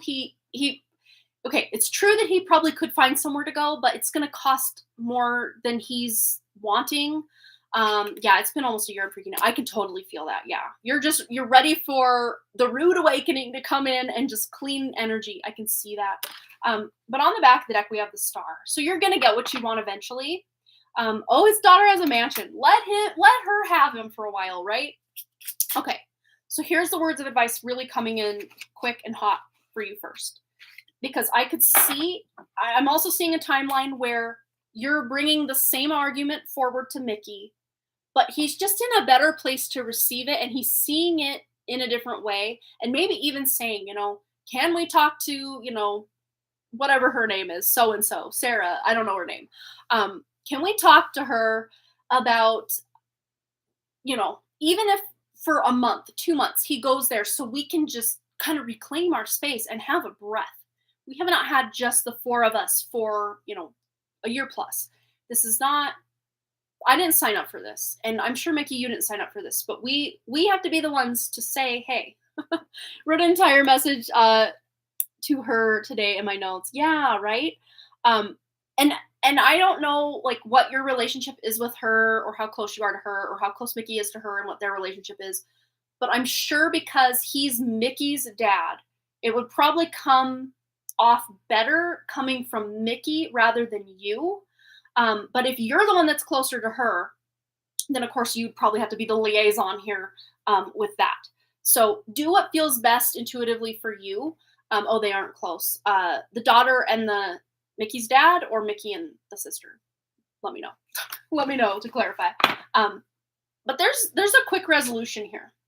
So as far as the first message I was getting about maybe just wait it out a bit, let's see if what that means. Like, wait out what? Like, yeah, decision needs to be made again with your spouse, aka boyfriend, aka Mickey's, right? Mickey.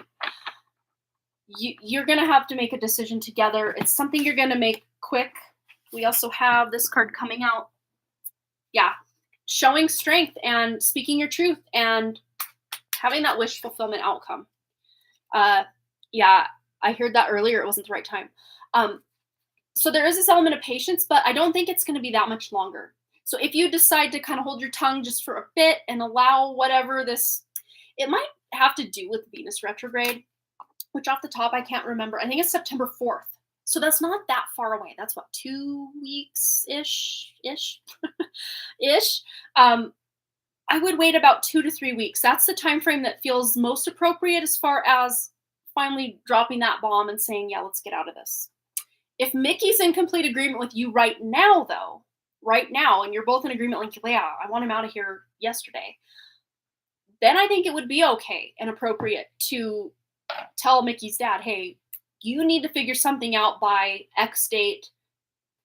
It's on you. It's not on us to have to go research and pawn you off on the sister or the whatever. That's your job as an adult male to figure out where you need to go when we don't want you here anymore. But saying it very nice and eloquently, you know what I mean? Yeah, but he doesn't want him to be here either. Yeah, we don't have enough space. Yeah, exactly. But at the same time, it's like he doesn't want to rock the boat with his dad and, make his dad mad at him, even though really there's nothing to be mad at. You have opened your home for over a year or close to a year. He should be grateful and at the very least by now have found a situation to move forward in his life. At the very least, that's what he should have been doing this time, is finding his next forever home and not just becoming complacent at your place. Wouldas, but shouldas, but couldas don't always, amount to what's actually going on. As far as your best path forward with this, between now or the next couple weeks, yeah, this is you as the mother energy being in that creative authority to, because it's not like Mickey's dad's making a game plan for himself. It's almost like you have to make the game plan as the feminine energy here. And I love the painting energy and pregnancy energy. So if you are wanting it's still daughter energy, if you are wanting that third child eventually, it's not like you're going to want to conceive while Mickey's dad's in the house. I mean, talk about uncomfortable, right? I'm so uncomfortable every day. I can only imagine. Yeah, I can only imagine. Yeah, he's planning on staying here, but he's talked back to me about the kids a few times. So yeah. But this almost feels like you have to be the one, because Mickey's not going to do it. Or at the very least, you're going to be the driving force to get Mickey to do it. He's in the middle of our house. Oh, his room is in the middle of the house. Yeah. Oh, that's so hard. Yeah. Release your alchemical energy into the world. So I would say, yeah, over the next 2 to 3 weeks, no more than a month, you and Mickey, probably sooner than that, you and Mickey have this ultimate conversation that, okay, Mickey, I'll take one for the team. I'll be the bad guy. I'll be the one to drop it on him to say, hey, you have till this date to get out. If you need our help finding resources, rentals, talking to the sister, what do you need from us to make this happen? But you need to be out by X date.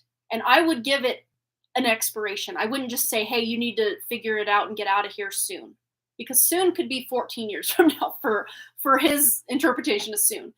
You have to be the one to put that expiration date, and again, it's like it almost feels like counterproductive for you to be the feminine energy to have like quote unquote, sorry to be crass, but the balls to put that out there and say, hey, you got to make a move. Let's go. And to be the bad guy, right? But would you rather be the bad guy for the day or the week or the year following and him eventually get over it, or you to have to just suffer in silence or suffer in resentment for the next however long it's going to be till the dad finally finds his own wings and flies away?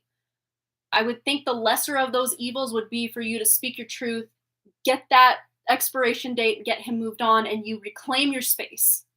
And then your creative powers really coming in full force with your career, with, you know, having other children if that's what you want, or being able to focus on the children you already have in a better way, because that energy isn't there. Yeah. I feel like, I know it's a one card, but I just want to do one more. One more card. Ooh, no. We're going to this deck. Something's touching me, and there was a spider in here earlier, and I'm not here for that. Okay. Again, something is encroaching on my space, and I don't want to hear. So you have to watch, Jamie. You have to watch the collective reading if you missed it earlier, because there might be some really, really good information in there for you on what we're talking about now, too. Yeah, know your worth, and you know your worth. Literally, you don't have the room or the space now to completely unfurl those wings, and you deserve that in your own freaking house. Now is the time, is what I'm hearing, meaning over the next couple weeks. Now is the time, maybe, you know, when you and Mickey, especially when he's in a good mood. Hot tip for all you ladies out there: wait till your husband's in a good mood to have that big conversation. It might dull the mood a little bit, but hey, you've got to start it as high as you can before you start falling down. So wait till he's in a good mood. You know, maybe have a date night if that's at all a possibility or potential. I know it's probably difficult to even have to ask Mickey to watch the kids or Mickey's dad to watch the kids while you guys go have a date night to discuss getting him the heck out of there. But you know your worth. You know what you deserve. I mean, literal wish fulfillment. Very feminine energies here. And Saturn currently is in Aquarius. So Jamie, if you know your chart, wherever the sign of Aquarius is, or if you're following more Western astrology, I think Saturn is already in Pisces. But as far as Vedic astrology, it's in Aquarius. So whichever one resonates most, Western, Pisces, Vedic, Aquarius, wherever that house is where you're being tested, tried, and put through the ringer a bit. And it's going to actually gain you a lot of wish fulfillment as a result of all of that going on. Yeah, you got what? 1, 2, 3, 4 males around. You need a little bit of just space to unfurl that feminine energy, right? I feel like we need one more. Anything else that needs to come through to have this conversation? But I would say ultimately the answer to your question is yes. It's time. It's time over these next, couple weeks to get him out of there. Yeah. I think this new moon has been a really great thing. Again, go back and watch the collective reading, because this is a karmic message. We're at that Gandanta point of from Cancer going into Leo. That's the karmic knot. So there's a karmic investment that was made with Mickey's dad being there and encroaching on your space, your energy, your even creative ability. But there's a new beginning coming here to close out that karmic cycle and bring in new energy. And I was going to be done, but wow, I just realized this was on the bottom of the deck. So it's about seeing things from a new perspective. And then this one also fell off the deck. A rest. Yeah, you deserve to be able to rest. And you can't literally, figuratively, creatively, emotionally, mentally, all the things. You can't quite rest with his energy there because you don't want it there. You don't want it there, but it's there. So you can't fully rest in your own creative, feminine wisdom and energy because he's there. And that's not fair to you. In fact, it's like stifling you in a lot of ways that you don't maybe even know on a conscious level. But getting him out of there is going to be a huge win for not only the family, but your creative energy as well. Yeah, you can't feel independent with that. Just, look, freedom, freedom. You know that song? I don't even know. It's probably called Freedom. I think it's by George Michael, maybe? I don't know. Maybe I'm making that up. But that song just came into my awareness as I read that. What's the number there? 38. That adds up to an 11. So the next 11 we have coming up is September 11th, and the towers fell on that day. So his tower, not to be, again, crass, it's like his tower is going to have to fall that day. He's going to have to find a new dwelling because his tower's falling. Yes. Maybe look at the, like the lyrics to that song. There might be some additional messages in that for you. I hope that resonated, Jamie. Thanks again. Okay. I don't think we had any other donations, but I hope that helped you. And we're going to do our giveaway before we go. But of course, if we get any other donations between now and the time we go, we will, of course, honor those tonight. But let's get into our giveaway. Giveaway! Yay, Jamie. Just know, even if, I know obviously Mickey does support the decision because he doesn't want him there either. But at the same time, he may not support you fully. He may, when you're the one telling his father, he may be like slinked off in the background in the corner, like playing the victim or playing innocent, that it's all you. She's the one that wants you out of here, Dad. Maybe not in a conscious way, but maybe in a subconscious way, because he doesn't want to rock the boat. But he's rocking the boat already by not allowing this ending of him being there, you know?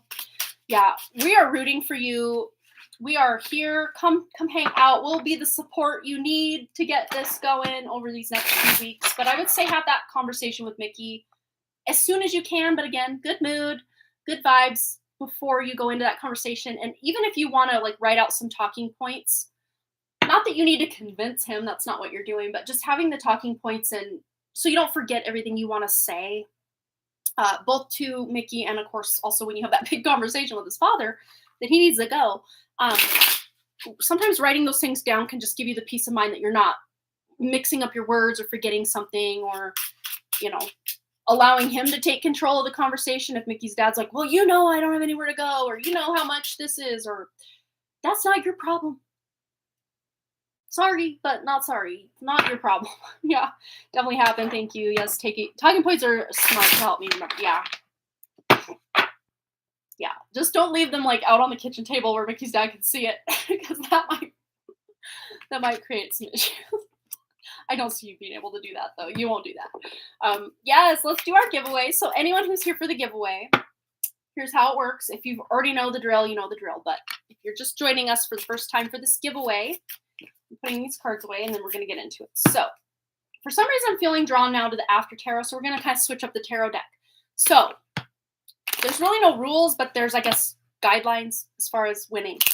So here's what we are doing. So I'm going to shuffle this tarot deck and you can start rapid fire issuing out what you think, which tarot card am I going to draw from this deck? I don't even know yet because I haven't drawn it yet. Use your intuition or guess or whatever. Just start right now. You can guess as many times as you want to. Whoever gets the tarot card first will win a free reading. And of course, the card that's selected will be part of your reading. And you can let me know whatever your question is when you win. Is it, if we keep going on and on and on and no one gets the card, I'll narrow it down and say, okay, it's a major arcana or it's a court card, meaning page through a king, page, knight, queen, king. And of course, you'd have to also guess what suit it was. Or I could say, it's a pentacle card. And then you could figure it out from there. Who knows? We might not take that long and someone might guess it right away. But let's see what message needs to come through for tonight's winner. What's the card? What's the card of the hour? Here it is. Ooh, spicy. Yeah, go ahead and just rapid fire guess as many times as you need to, want to. What suit is it? Or is it a major arcana? Is it a court card? And of course, you'd have to guess the suit and if it is a court card, or the number and the suit if it is a suit card. But if it's a major arcana, of course, you would just guess the major arcana. Hopefully I didn't tip it enough to where you saw it. Yeah. Beautiful card. I mean, the card itself normally isn't a great card. We'll just give you that hint. But because we're using the after tarot, it's a great energy coming from the not so great energy of this card. So think of all the cards that aren't necessarily positive. Yeah. Keep guessing or keep intuiting. Yeah. Okay, we'll narrow it down. So it's a card that has a number in front of it, and it's in the suit. So there's 4 suits of tarot, right?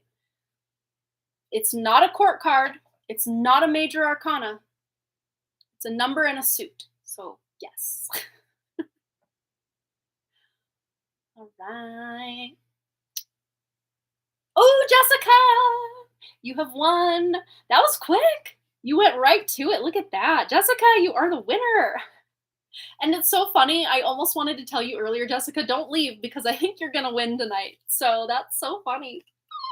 Look at that. Jessica won. So I love that I selected the after tarot for this, or after tarot for this, because that broken heart that was all stabbed through now has some bandage going on. Of course, the healing process is yet to take place because the 4 of Swords is like the rest, the recuperation, the healing.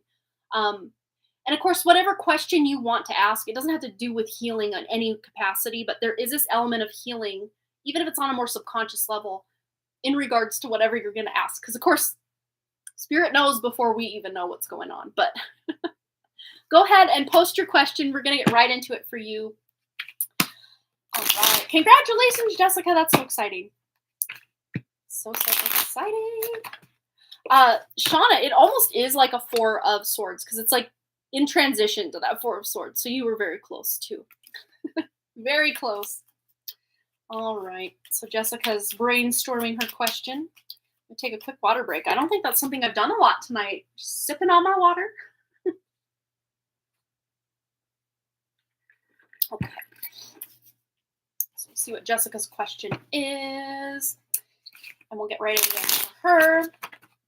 And of course, if anyone has joined us between now and the beginning of the live stream, we did a decently deep collective reading on the new moon energy and kind of taking us into the next 9 weeks. So if you're kind of curious on what's coming in for you the next 9 weeks or so, you can check that out.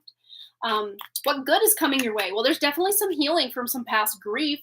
So something that you were grieving in the past, or even if it's been a long time since you've even thought of this person or the situation or whatever it was, there's a sense of healing coming in. Oh, hello, Rosie. Yeah, awesome. We will get to your reading right after this giveaway reading. I'm going to just double check real quick. Oops, I don't want to leave the site. No, thank you, Google Chrome. Awesome. Thank you, Mona. Yeah, we will get you right in after this. Wait, your name says Rosie here, but the donation was from Mona. Let me know if you are Mona, by the way, just so I make sure I'm giving the right reading to the right person. But yes, Jessica.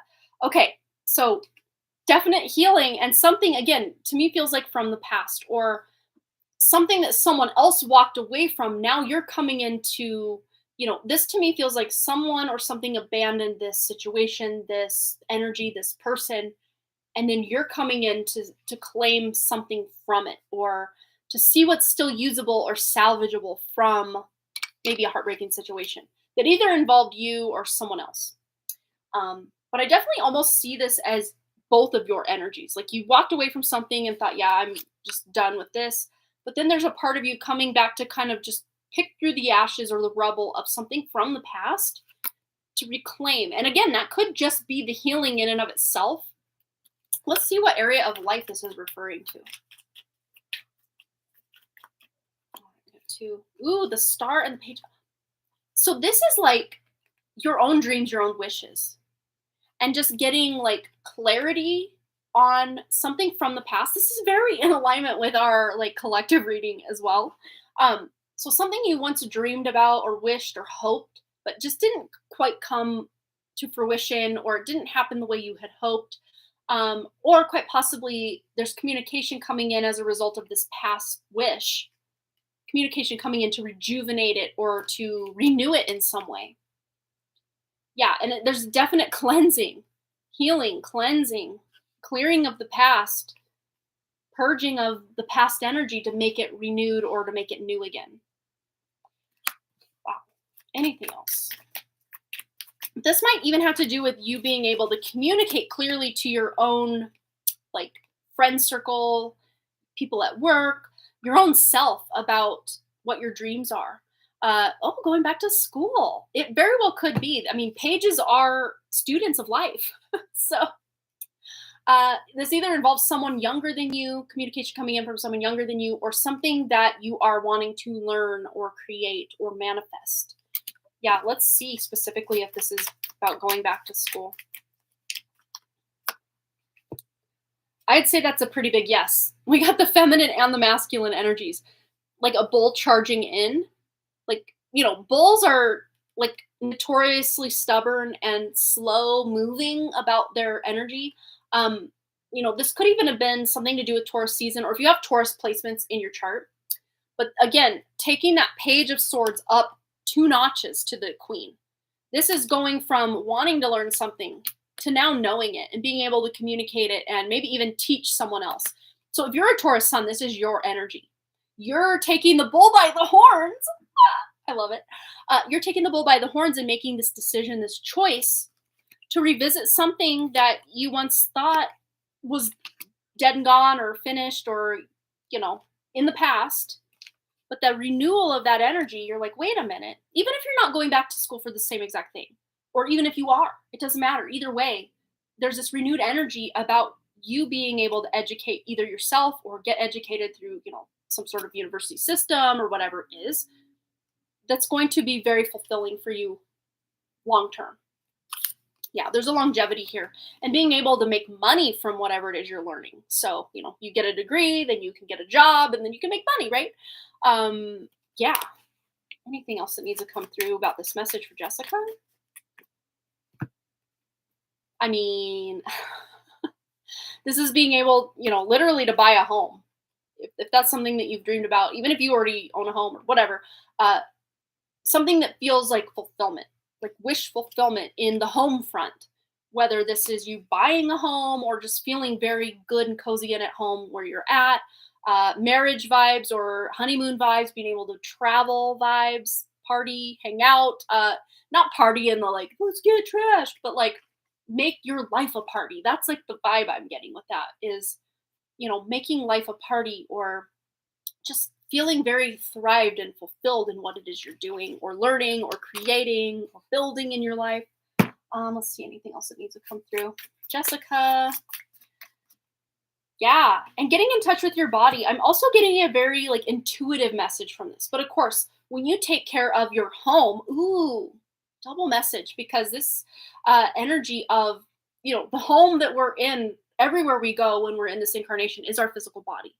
And this is the home card. So it's like you're coming back home to your physical body. So if you're feeling out of touch or just like your body physically doesn't feel good or you've got an injury or digestive issues or, you're just not at your ideal physicality or even just the way you resonate in your physical body, there's a healing coming in that you can feel more at home in your physical vessel.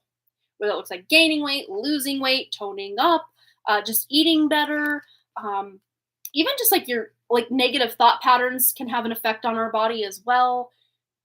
Maybe even just eating better, having a better routine, getting more rest, just really taking care of the physical vessel to be able to allow it to take care of you.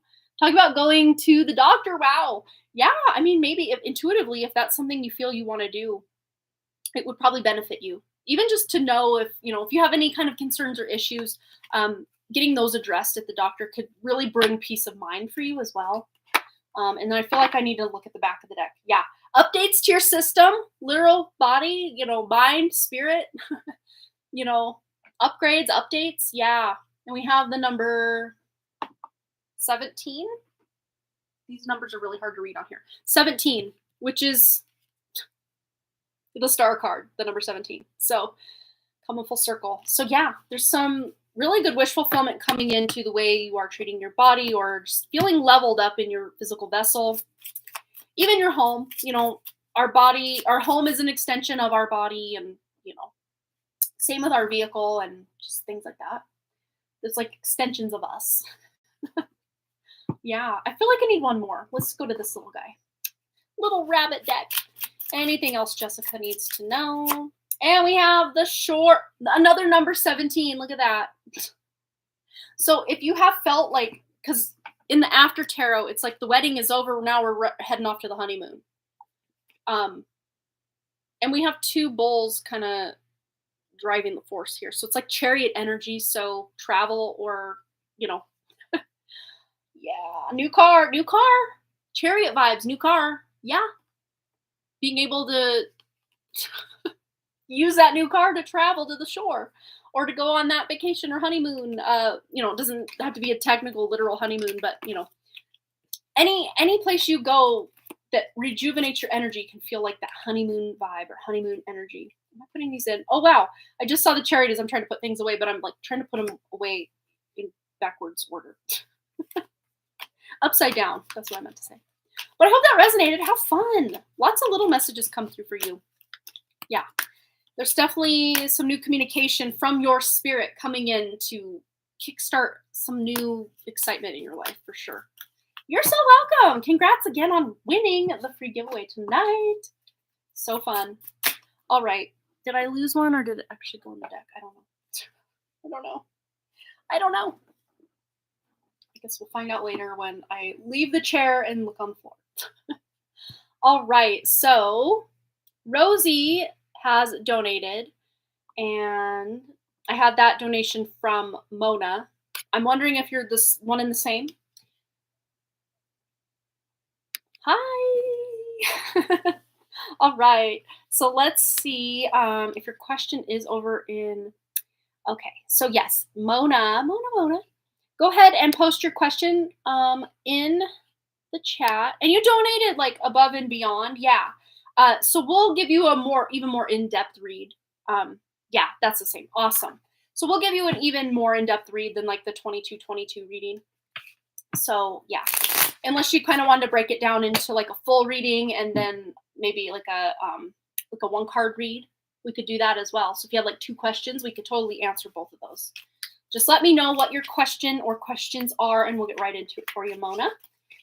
Mona, aka Rosie. All right. And I feel like we're going to continue with this after tarot deck for your question or questions. All right.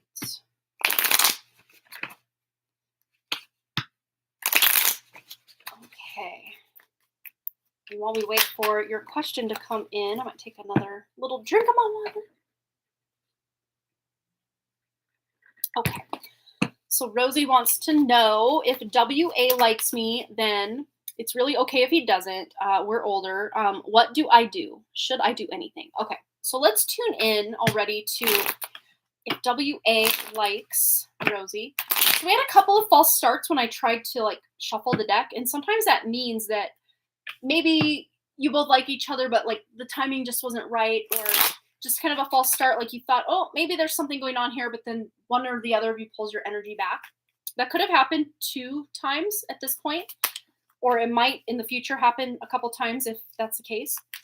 I thought one flipped, but I don't see it. But let's just see if WA currently in this now moment likes Rosie, aka Mona. We have the 4 of Swords.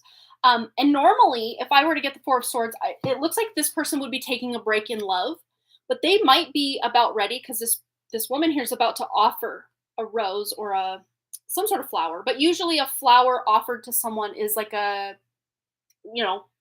I like you energy. So if this person has been single, or they just haven't been in a relationship, or they've been wanting to take a break from a relationship, or they just got out of a relationship, this could all still resonate. Yeah, because they're still mending a broken heart, but they're about ready to put themselves out there again. The broken heart could have been from a past relationship or a divorce, if that resonates. Feeling left out, maybe the person that they were in the relationship with took them for some money, or stole from them, or cost them a lot of money in some regard. But again, they are kind of balancing. Do I want to get back into a relationship? Do I not? I'm still kind of in that repair mode. And I was saying when Jessica won, that this is almost someone else had guessed, the 4 of Swords. I'm like, this is on its way to that 4 of Swords energy of healing, of taking the rest and kind of stepping back. But again, because the after tarot, this is now kind of coming forward, ready to start again. Yeah. Oh, I could ask about work, but you tell me. Yeah, we could totally do some reading about your work as well. Right? Because we both have weird stuff. Yeah, that could be it.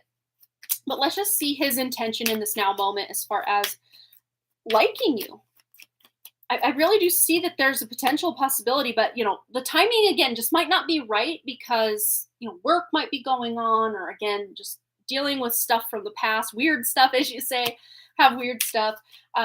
It just might not be that the timing isn't quite there yet, but there is that offer of emotional connection, fulfillment, contentment. Could be like one or the other of you asking the other on a date. Again, that offer of, hey, I like you, let's hang out. It could start as simple as that. I mean, if you're already in communication with this person a lot, you're texting back and forth, or if you come into their physical reality a lot, there's already some sort of spark or connection between the two of you.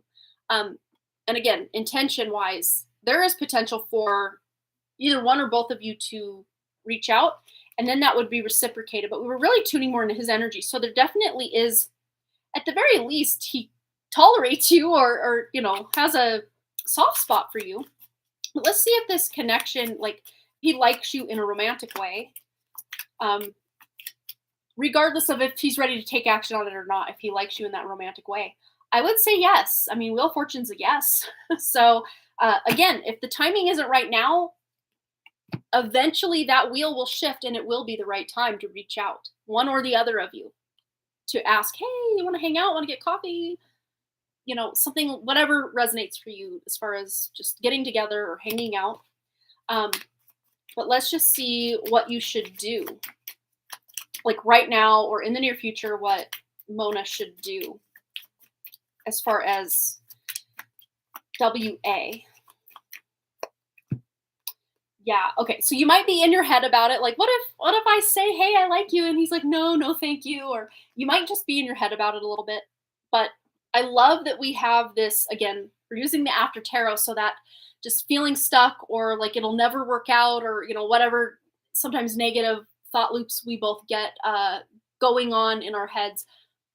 There's something or someone coming in to make you not feel so awkward. Yeah, we're both romantically wonky. So maybe you profess, hey, I like you, or hey, we should go on a date, and then he comes in and kind of saves you. Like, you feel maybe a little socially awkward about it, but then he also feels socially awkward, so it like almost cancels it out. That's kind of the vibe I get here. But it came out with the 10 of Pentacles. So I mean, this is like long-term relationship vibes. Normally this is like family, like multi-generational stuff, like parents, grandparents, children, all the different generations, and creating a legacy, creating wealth.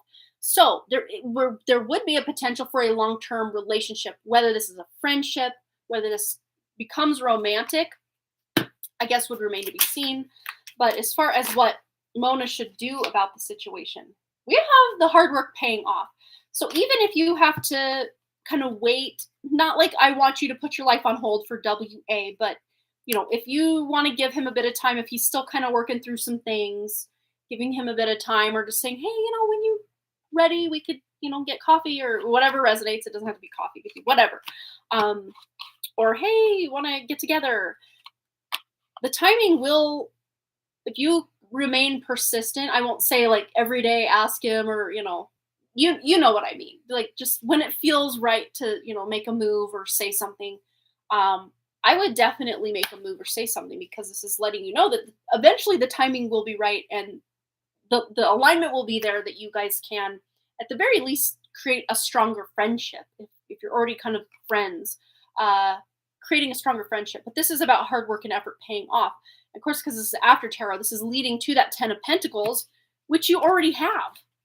So it's almost like you might feel like maybe if this connection or relationship does become something more romantically linked, it's almost like you're doing things out of order. And that's not necessarily a bad thing, because who says that every relationship has to start here and then go to here, to here, to here, to here, to progress this way? It can progress however the heck you want it to. So it's almost like you're just doing it your own romantically wonky way. You don't have to go by the regular love and romantic playbook. You guys can do this relationship your own way. It doesn't have to look like everybody else's relationship. Let's just see anything else Mona needs to know. Yeah, that works. He kind of said something about going to the park, but I scurried away. I'm a grown woman, but turned into a 12-year-old, right? it's funny when, it's been a long time personally for me since I've had like a new love interest because I've been with my husband. It'll be 20 years since we started dating in this coming January. So we started dating January 28th of 2004. So 2024 will be 20 years that we've been together. But I got out of a 2.5-year relationship about 6 months, 5 to 6 months before I met him, and then like almost knew instantly, like, wow, I really like this guy, but I am so not ready for that. But I became a 12-year-old girl, and I was 21 at the time, going into being 22 later that April. So yeah, 21 when I got together with him, and then turned 22 like not long after. But I totally turned into a 12-year-old girl and was so embarrassed to even like bring up anything. And I kept saying, hey, you should come hang out with us later. And like, yeah, just dropping hints left and right. And he totally picked them up. So, and he always was like, I'm very like socially awkward as well. So I totally get it. But let's just see as far as anything else Mona needs to know about this connection. Yeah, again, you're just feeling very confused or undecided, like when to make a move, how to make a move. And I totally get it. But I love, again, that we're using the after tarot. So it's like you will figure it out. You will almost like bring those head and heart together to make that choice, or to reach out, or to start a conversation that you both kind of are on the same page at the same time. Yeah, we're both about the same age now, and it is so weird but fun. Yeah.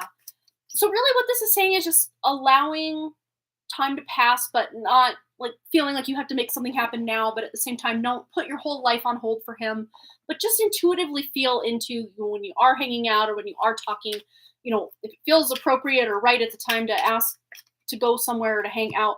Yeah, again, you might just be feeling a little confused and stuck right now, but that won't last forever, because I do see that he, at the very least, thinks you're a nice person and definitely isn't annoyed by you or thinks you're weird, nothing like that.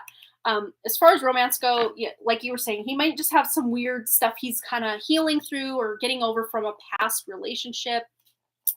But the fact that there's nourishment coming to this hanged man energy, it's like you being there, you reaching out to him once in a while and just reminding him that you're here. And then when he is kind of healed or through whatever stuff he's going through, you'll be the first one he thinks about when he really is in that romantic vibe again. Yeah. It's kind of like, reminds me of like in writing or like in reading a book, like a slow burn romance. Like, you're friends and you kind of both think, well, maybe I like him, maybe I like her. And, but the timing just isn't quite right. But like, there's still those feelings burning beneath the surface. And then when the timing is right, it's like, boom. He actually heals me. Aw. Yeah, that is so cool. And that's what I feel with this, is like that nourishing energy of, yeah, sustaining someone, especially when they're feeling low or, need that little bit of healing. And I think you might be that same energy for him as well. Yeah. Well, let's put these away and ask what you want to know about work, Mona. Go ahead and post what you want to know about work, and we'll get right into it. But yeah, I would say at the very least, he does think you're a very cool person and would probably like to get you to know you more. And by the time he gets to know you more, he'll have a more solid stance on, yeah, I like this.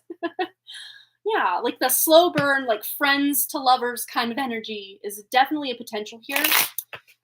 So I would say if you are hanging out as friends, just do as much of that as you can, because love can kind of sneak up on you when you're hanging out as friends and just really learning how much you mean to each other. Yeah. All right. So, quick drink of water again.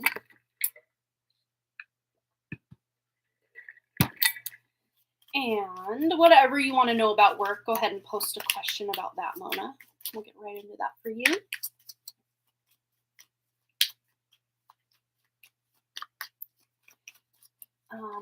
So you had a serious talk at work today. Ooh. We're getting some information, but yeah, go ahead and finish your question and we'll dive in. We'll dive in.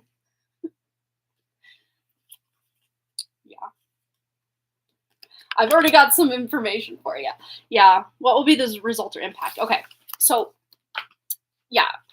had a serious talk. So it might feel like either the position or the work or something is shifting, breaking down, just not going the way it once did. And there's a change, a big shift, a big turn. But the fact the Knight of Pentacles comes in, this lets you know there's long term and stability where maybe before there was no, you just didn't feel right about something, or, oh, no worries, no worries.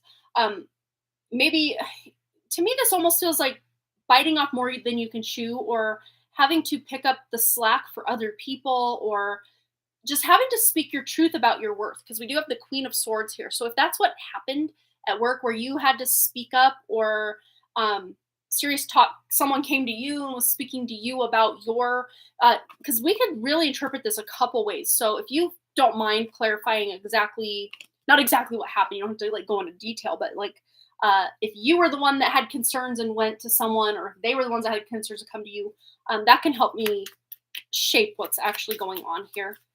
Right. Yeah, again, this could go a couple different ways, but actually got oh, King of Pentacles first when I got home tonight. Oh wow. Oh, Knight of Pentacles. I gotcha. Yeah. Well, this is very slow moving. So if there is a change or a shift to the way you show up at work, or if the position or title has changed, or uh, something with money has changed at work, um, you're building a new foundation. So, this doesn't look like you're being fired or anything like that. And in fact, there was some truth spoken, or if you weren't the one to initiate the conversation, or even if you were, there's some truth that was being spoken. Oh, Queen of Swords was someone who was a Queen of Swords, and it was an honest, clear talk. Oh yeah, wow. But we have the star coming out. So really, ultimately, this could go more than one way. So this like information we're getting is not completely set in stone. But the energy or vibe you're bringing to it, I think, is you being able to speak your truth and get what you deserve. So if you had to, ask about any kind of pay rise, or having to do too many people's work, and it feels like now you've rocked the boat or something, don't worry. Whatever you spoke truth about today will bring about stability in the future, even if at first it looks like chaos, or oh no, things are really bad now. There will be leveling out or evening out of that energy eventually. But there's many ways this can play out depending on actions you take or words you speak. But ultimately, I see you coming out as like the winner here, or whatever happens, it's for your highest good. Even if on some level you feel like you aren't being treated fair, on a higher level, like, just as an example, this doesn't have to be your exact scenario, but this is kind of the scenario I'm seeing in my mind's eye is, you know, like being talked about, like you said, about it was about behaviors and treatment. So, you feeling some sort of unfair treatment, whether they told you were doing something you weren't, or you're coming to them and saying, hey, it's not fair that I'm, this person's attacking me or doing whatever. But what I see is, even if for some reason you feel like you've lost this job, or you've lost respect for someone, or they've lost respect for you, or whatever it is, ultimately, because this has happened, it's going to kind of force your hand in a way with the Tower. It's going to kind of force you to make a move in your career.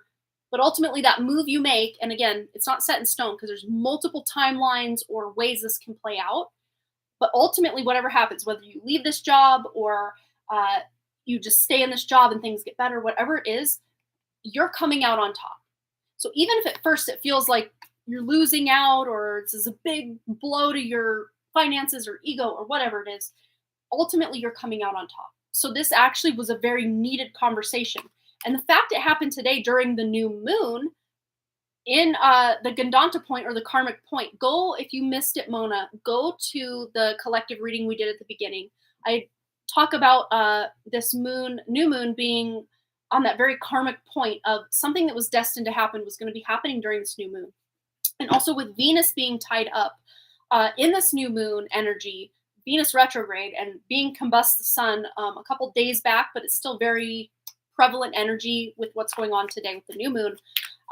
That unfair treatment, especially from females or involving female energy, certain rights are being wronged, or karma's like the wheel energy. certain karmas are closing out.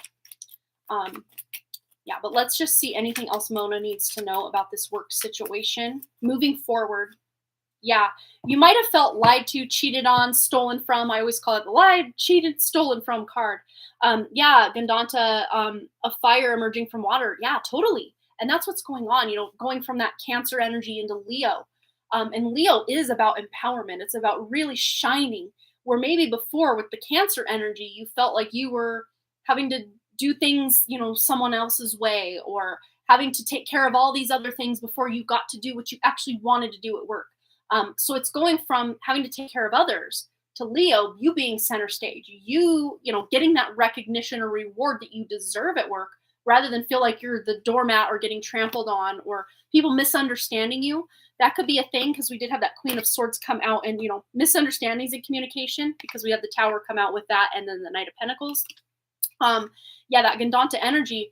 But look, whatever you felt lied to, cheated on, or stolen from at work, it's about to be snatched away, or the liar, the cheater, the stealer is about to be arrested or taken, justice being served with whatever's going on. So whether you felt attacked or someone else came to you and said you attacked them, whatever it is, that energy, the truth is being revealed. That's another thing I talked about in the collective reading. Yeah, closing out of one cycle, one karmic cycle specifically, and being able to start over with new energy.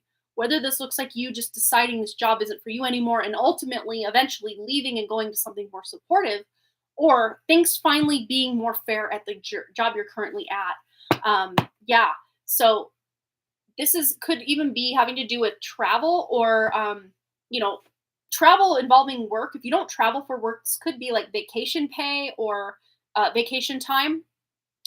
Something with that is shifting or changing, again, for the better. Anything else for Mona about her work situation and moving forward?